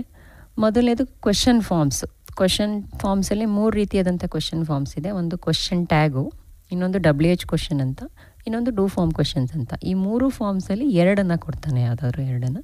ಅದು ಒಂದು ಮೇನ್ ಆಗುತ್ತೆ. ನೆಕ್ಸ್ಟ್ 2ನೇ ಮೇನಲ್ಲಿ rectify the errors of the following sentence and rewrite them. So 2 ವಾಕ್ಯಗಳು ಕೊಟ್ಟಿರ್ತಾನೆ, 2 ವಾಕ್ಯನೂ ತಪ್ಪಾಗಿರುತ್ತೆ. ಸೊ ತಪ್ಪಾಗಿರೋದು ಅಂದರೆ ಆರ್ಟಿಕಲ್ಸ್ ತಪ್ಪಿರ್ಬೋದು, ಸಿಂಗ್ಯುಲರ್ ಪ್ಲೂರಲ್ ತಪ್ಪಿರ್ಬೋದು, ಅಥವಾ ಗ್ರಾಮರ್ ತಪ್ಪಿರ್ಬೋದು. ಅದನ್ನು ನೋಡಿ ಆ ವಾಕ್ಯದಲ್ಲಿ ಏನು ತಪ್ಪಾಗಿದೆ ಅಂತ ಹುಡುಕಿ ಸರಿಪಡಿಸಿ ಅವ್ರ ಉತ್ತರವನ್ನು ಬರೀಬೇಕಾಗುತ್ತೆ. ಸೊ ಇದು ಅಷ್ಟೇ, 4 ಪ್ರಶ್ನೆ ಏನಿದೆ ಇದ್ರೂ ಕೂಡ ಯಾವ್ಯಾವ್ದು ಗೊತ್ತಿದೆ ಅದಷ್ಟೂ ಬರೀರಿ ಅಂತ ನಾವು ಹೇಳ್ತೀವಿ. ಯಾಕೆಂದರೆ ಯಾವ್ದು ಸರಿ ಇರುತ್ತೆ, ಯಾವ್ದು ಜಾಸ್ತಿ ಮಾರ್ಕ್ಸ್ ಬರುತ್ತೆ ಅದನ್ನು ನಾವು ಕನ್ಸಿಡರ್ ಮಾಡ್ತೀವಿ. ನೆಕ್ಸ್ಟ್ 33ನೇದು ಇದು ನೋಟ್ ಮೇಕಿಂಗ್ ಅಂತ. ನೋಟ್ ಮೇಕಿಂಗು ಮೊದಲು 4 ಮಾರ್ಕ್ಸಿಗಿತ್ತು, ಅದನ್ನು ಈಗ 2 ಮಾರ್ಕ್ಸಿಗೆ ಕಡಿಮೆ ಮಾಡಿದ್ದಾರೆ. ಇದು ಆ್ಯಕ್ಚುಲಿ ಮಕ್ಕಳಿಗೆ ತುಂಬಾ ಈಸಿ. ಇದಕ್ಕೇನು ಮನೆಯಲ್ಲಿ ಪ್ರಿಪೇರ್ ಆಗಿ ಬರಬೇಕಾಗಿಲ್ಲ. ಯಾಕೆಂದರೆ ಯಾವುದೋ ಒಂದು ಪ್ಯಾರಾಗ್ರಾಫ್ ಕೊಡ್ತಾನೆ, 2 ಅಥವಾ 3 ಲೈನಿನ ಒಂದು ಪ್ಯಾರಾಗ್ರಾಫ್ ಕೊಡ್ತಾನೆ. ಅದಕ್ಕೆ 4 ಬಾಕ್ಸಸ್ಗಳನ್ನು ಕೊಡ್ತಾನೆ. 4 ಬಾಕ್ಸ್ಗಳಿಗೂ ಕ್ಲೂ ಕೊಟ್ಟಿರ್ತಾರೆ. ಆ ಬಾಕ್ಸಿಗೆ ಏನು ಕರೆಕ್ಟ್ ಆನ್ಸರನ್ನು ಬರಿಬೇಕು ಅನ್ನೋದಕ್ಕೆ ಕ್ಲೂ ಕೊಟ್ಟಿರ್ತಾರೆ. ಅದಕ್ಕೆ ಆನ್ಸರು ಆ ಪ್ಯಾರಾಗ್ರಾಫಲ್ಲೇ ಇರುತ್ತೆ, ಆ 3 ಲೈನಿನ ಪ್ಯಾರಾಗ್ರಾಫ್. ಇನ್ನೊಂದು ಏನಂದರೆ ಆ ಬಾಕ್ಸ್ಗಳನ್ನು ಡ್ರಾ ಮಾಡಿ ಆ ಬಾಕ್ಸ್ಗಳ ಒಳಗೇನೆ ಆನ್ಸರ್ಸನ್ನು ಬರಿಬೇಕು. ಹಲೋ ನಮಸ್ತೆ.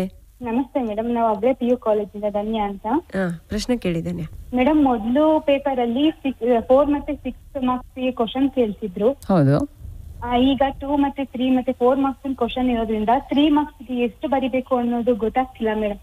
ಈಗ ಸಮ್ಮರಿ ರೋಮಿಯೋದ್ ಕೊಟ್ರೆ ತುಂಬಾ ಇದೆ, ಗ್ಲಾರಿಫೈ ಎಲ್ಲ ಮಾಡಿ ಅಂತ ಅಂದ್ರೆ ಈಗ ಎಷ್ಟು ಬರಿಬೇಕು ಅನ್ನೋದು ಗೊತ್ತಾಗ್ತಿಲ್ಲ ಮೇಡಮ್. ಹಾಗಾಗಿ ಮೇಡಮ್ ಅವನು ಯಾವ್ದ್ರ ಬಗ್ಗೆ ಕ್ವಶನ್ಸ್ ಕೇಳಿರ್ತಾನೆ ಆ ಕ್ವಶನಿಗೆ ಅನುಗುಣವಾಗಿ ಇಲ್ಲಿ ಆ್ಯಕ್ಚುಲಿ ಕ್ವಶನಲ್ಲಿ ಕೇಳೋವಂಥದ್ದು ಅಬೌಟ್ 60 ವರ್ಡ್ಸ್ ಅಂತ ಹೇಳಿದ್ದಾನೆ. 60 ವರ್ಡ್ಸ್ ಅಂತಂದರೆ ನೀವು 4 ಅಥವಾ 6 ಮಾರ್ಕ್ಸಿಗೆ ಬರೆಯೋದಕ್ಕಿಂತನೂ ಸ್ವಲ್ಪ ಕಂಟೆಂಟ್ ಕಡಿಮೆ, ಅಂದರೆ ಅದರ ತಕ್ಕನಾಗೇ ಪ್ರಶ್ನೆಯನ್ನು ಕೇಳಿರ್ತಾನೆ ಮೇಡಮ್.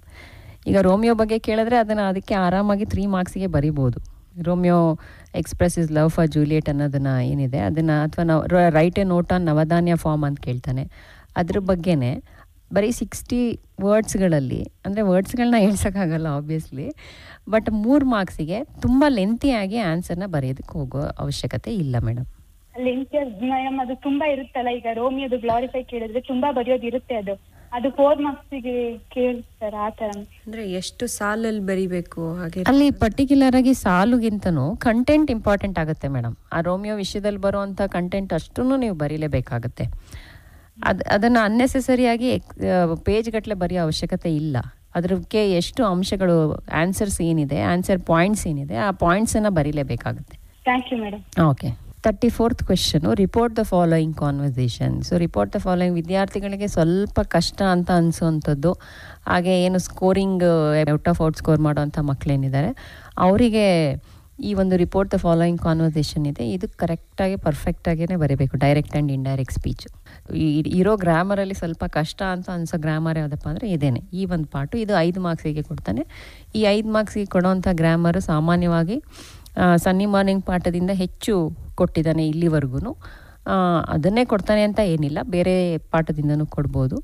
ಬಟ್ ಇದಕ್ಕೆ ಸ್ವಲ್ಪ ಹೆಚ್ಚು ಗಮನವನ್ನು ಕೊಟ್ಟು, ಅಂದರೆ ಔಟ್ ಆಫ್ ಔಟ್ ತಗೊಳ್ಳೋವಂಥ ವಿದ್ಯಾರ್ಥಿಗಳು, ಡಿಸ್ಟಿಂಕ್ಷನ್ ಬರುವಂಥ ವಿದ್ಯಾರ್ಥಿಗಳು, ಅಬೋವ್ 75 ತಗೋಬೇಕು ಅನ್ನೋ ವಿದ್ಯಾರ್ಥಿಗಳೇನಿದ್ದೀರ ಅವರು ಒಂದು ಚೂರೂ ಮಿಸ್ಟೇಕ್ಸ್ ಮಾಡ್ದಲೇ ಪರ್ಫೆಕ್ಟಾಗಿ ನೀವು ಪ್ರಿಪೇರ್ ಆಗಬೇಕು.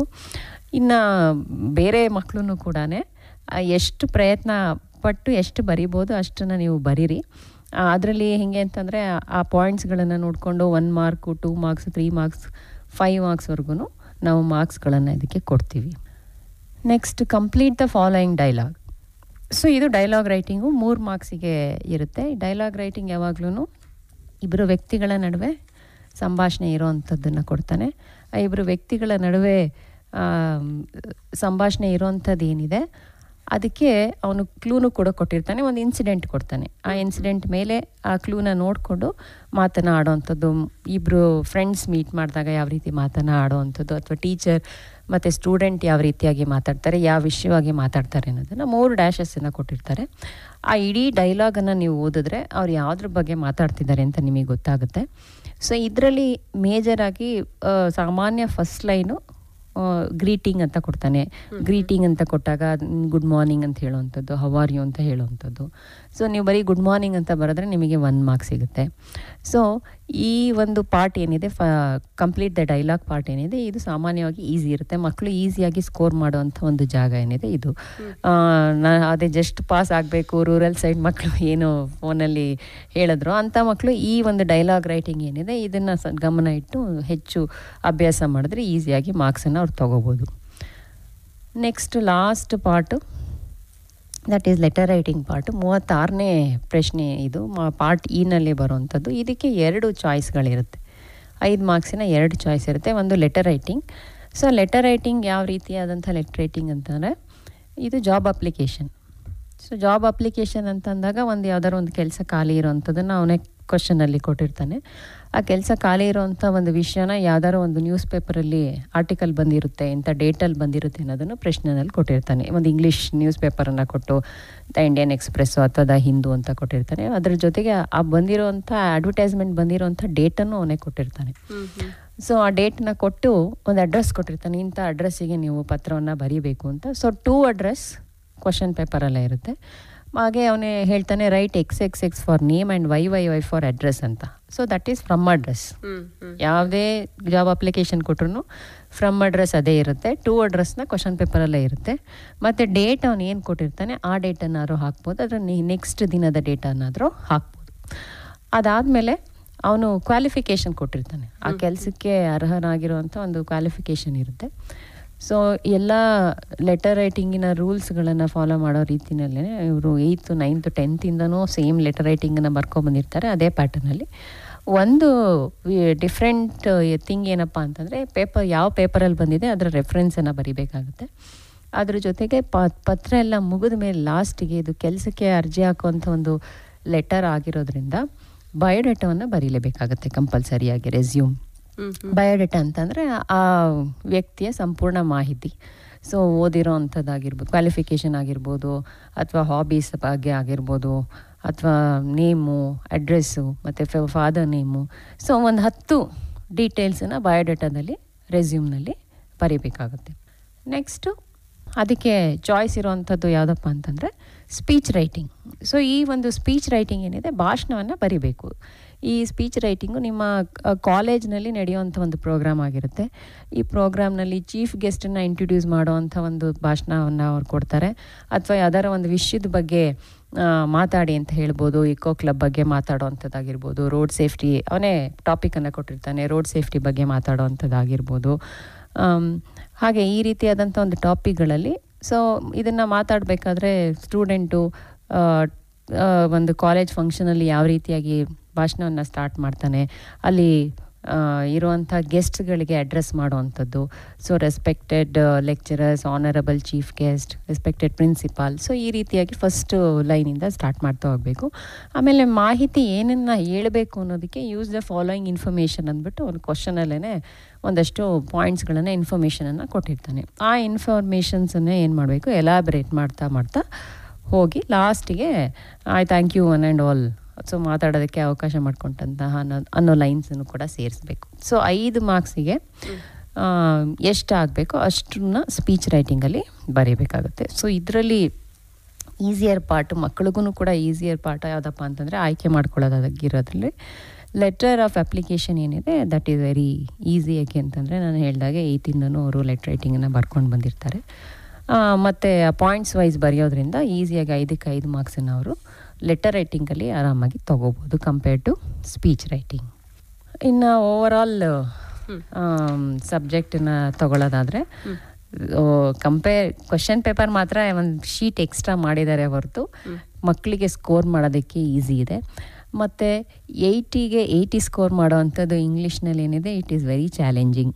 ಏಕೆಂದರೆ ಪರ್ಫೆಕ್ಟಾಗಿದ್ದರೆ ಮಾತ್ರ, ಎಸ್ಪೆಷಲಿ ಗ್ರಾಮರ್ ಇರ್ಬೋದು, ಒಂದು ಪಂಕ್ಚುಯೇಷನ್ ಮಾರ್ಕ್ ಇರ್ಬೋದು, ಈವನ್ ಕ್ಯಾಪಿಟಲ್ ಲೆಟರ್ಸಿಂದನೂ ನಾವು ಔಟ್ ಆಫ್ ಔಟ್ ಕೊಡಬೇಕಾದ್ರೆ ನೋಡ್ತೀವಿ ಪರ್ಫೆಕ್ಟಾಗಿ. ಯಾವುದೇ ಭಾಷೆ ಇರಲಿ 100ಕ್ಕೆ 100 ತೆಗೆಯೋದು ನಿಜವಾಗ್ಲೂ ತುಂಬಾ ಕಷ್ಟ ಬೇರೆ ಎಲ್ಲ ಸಬ್ಜೆಕ್ಟ್ಸ್ಗಳಿಗೆ ಹೋಲಿಸ್ಕೊಂಡ್ರೆ. ಆದರೆ ಈ ವರ್ಷ, ಹಿಂದಿನ ವರ್ಷ ಯಾರೋ ಒಬ್ರು ತಗೊಂಡಿದ್ದಾರೆ 80ಗೆ 80. ಸೊ ಅಂಥ ವಿದ್ಯಾರ್ಥಿಗಳು ಯಾವ ರೀತಿಯಾಗಿ ನೀವು ಪ್ರಿಪೇರ್ ಆಗಬೇಕು ಅಂತಂದರೆ you should completely rely on text ಬುಕ್ಕನ್ನು ನೀವು ಓದಲೇಬೇಕು. ಬೇರೆ ಏನನ್ನೂ ರೆಫರ್ ಮಾಡೋದಕ್ಕೆ ಹೋಗಬೇಡಿ. ಟೆಕ್ಸ್ಟ್ ಬುಕ್ಕನ್ನು ಓದಿದ್ರೆ ಟೆಕ್ಸ್ಟ್ ಬುಕ್ಕಲ್ಲಿ ಇರುವಂಥ ವಿಷಯಗಳನ್ನೇ ನೀವು ನೀಟಾಗಿ ಆನ್ಸರ್ಸ್ಗಳನ್ನು ಬರೀತಾ ಹೋಗಬೇಕು. ಆಗ ನೀವು ಗ್ಯಾರಂಟಿ 80ಗೆ ಅಬೌವ್ 75, 76 ಆ ರೀತಿಯಲ್ಲಿ ನೀವು ಆರಾಮಾಗಿ ಈಸಿಯಾಗಿ ಸ್ಕೋರ್ ಮಾಡ್ಬೋದು. ಇನ್ನು ಪಾಸ್ ಆಗಬೇಕು, ಪಾಸಿಂಗ್ಗೆ ಮಾತ್ರ ಸಾಕು ಮೇಡಮ್ ಅಂತ ಅನ್ನೋರು ನೀವೇನು ಮಾಡಬೇಕು, ನೀಟಾಗಿ ಲೆಟರ್ ರೈಟಿಂಗನ್ನು ಕಲೀರಿ. ಒಂದು 3-4 ಪದ್ಯಗಳನ್ನು ಅಭ್ಯಾಸ ಮಾಡಿ, ನಾನು ಹೇಳ್ದಾಗೆ ಪಾಯಿಂಟ್ಸ್ ವೈಸ್ ಬರೆದು ಆ ಆನ್ಸರ್ಸ್ಗಳನ್ನು ಕಲೀರಿ. ಅದ್ರ ಜೊತೆಗೆ ಪ್ಯಾಸೇಜ್ ಇರುತ್ತೆ, 9 ಮಾರ್ಕ್ಸಿನ ಪ್ಯಾಸೇಜ್ ಇರುತ್ತೆ, ಅದನ್ನು ನೀಟಾಗಿ ಕಲೀರಿ.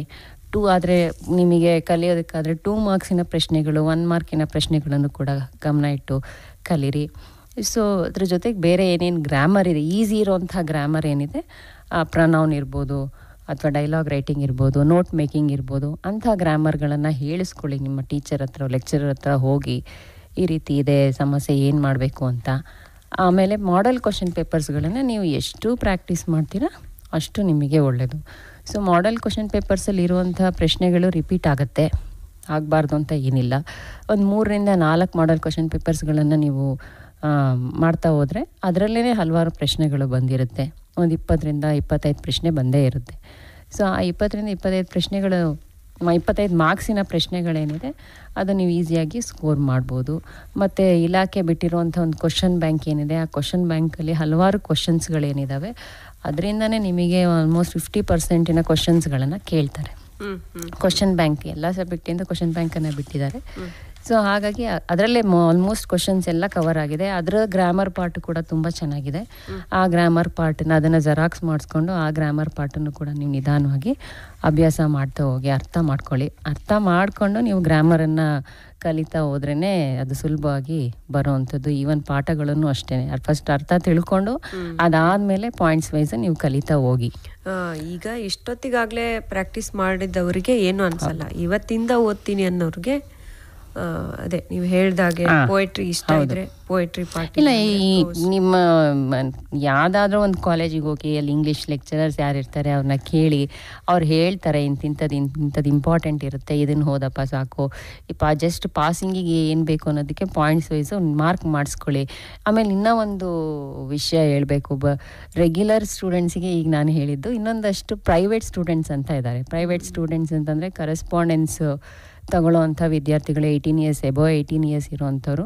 ಅವ್ರು ಯಾವುದೇ ರೀತಿಯಾದಂಥ ಕ್ಲಾಸಸ್ ಅಟೆಂಡ್ ಮಾಡಿರಲ್ಲ, ಕ್ಲಾಸ್ಗಳ ಬಗ್ಗೆ ಕೇಳಿರಲ್ಲ.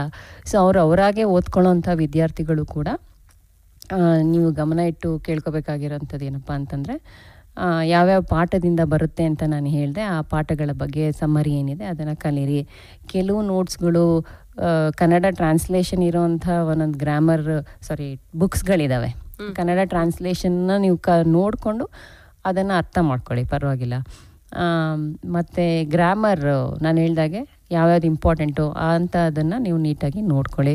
ಅಥವಾ ನಿಮ್ಮ ನಿಯರ್ ಯಾವ ಕಾಲೇಜಸ್ ಇರುತ್ತೆ ಆ ಕಾಲೇಜಲ್ಲಿ ಇರುವಂಥ ಇಂಗ್ಲೀಷ್ ಕಾಲೇಜಲ್ಲಿ ಇದ್ದೇ ಇರ್ತಾರೆ ಟೀಚರ್ಸ್, ಅದೇ ಅವ್ರನ್ನ ಹೋಗಿ ಕಾಂಟ್ಯಾಕ್ಟ್ ಮಾಡಿ ಯಾವ್ದು ಇಂಪಾರ್ಟೆಂಟ್ ಅಂತ ಮಾರ್ಕ್ ಮಾಡ್ಕೋಬಹುದು. ಇನ್ನು ಅವ್ರಿಗೆ ನಿಮ್ಮ ಹತ್ರ ಏನಾದರೂ ಮಾತಾಡಿ ಸಲಹೆಗಳನ್ನು ತಗೊಳ್ಬೇಕು ಅಂತಾದ್ರೆ ನಿಮ್ಮ ಫೋನ್ ನಂಬರ್ ಅನ್ನು ಹೇಳ್ಬೋದಾ? 9844369003 9844369003 ಈ ಸಂಖ್ಯೆಯನ್ನು ಸಂಪರ್ಕ ಮಾಡಿ ನಿಮ್ಮೊಟ್ಟಿಗೆ ಮಾತಾಡಿ ಅವರು ಸಲಹೆಗಳನ್ನು ತಗೊಳ್ಬೋದು ಅಂತ ಹೇಳ್ತಾ, ಇವತ್ತಿನ ಕಾರ್ಯಕ್ರಮದ ವಿಷಯ ನಮಗೆ ಸಂಜೆ ಹೊತ್ತಿಗೆ AIR ಯೂಟ್ಯೂಬ್ ಚಾನಲ್ನಲ್ಲಿ ಲಭ್ಯ ಇರುತ್ತೆ, ಅಲ್ಲಿ ಕೂಡ ಮತ್ತೊಮ್ಮೆ ಕೇಳ್ಬೋದು. ಮತ್ತೆ ನಿಮ್ಮ ಭೇಟಿ ನಾಳೆಯ ಕಾರ್ಯಕ್ರಮದಲ್ಲಿ. ಮೇಡಮ್, ಇಷ್ಟೊತ್ತು ಇಂಗ್ಲಿಷ್ ಭಾಷೆಗೆ ಸಂಬಂಧಪಟ್ಟ ಹಾಗೆ ಒಳ್ಳೆ ಮಾಹಿತಿಯನ್ನು ಮಾಡಿಕೊಟ್ಟಿದ್ದೀರಿ. ಧನ್ಯವಾದಗಳು ತಮಗೆ. Thank you madam. ಇದುವರೆಗೂ ದ್ವಿತೀಯ PUC ಪರೀಕ್ಷಾ ಸಿದ್ಧತೆ ನೇರ ಫೋನ್ ಇನ್ ಕಾರ್ಯಕ್ರಮ ಕೇಳಿದಿರಿ. ಇಂದಿನ ವಿಷಯ ಇಂಗ್ಲಿಷ್. ಭಾಗವಹಿಸಿದವರು ಶಶ್ವತಿ, ಬಾಲಕರ ಸರ್ಕಾರಿ ಪದವಿ ಪೂರ್ವ ಕಾಲೇಜು ಹಾಸನ. ನಡೆಸಿಕೊಟ್ಟವರು ಸುಜಾತ F. ತಳವಾರ್.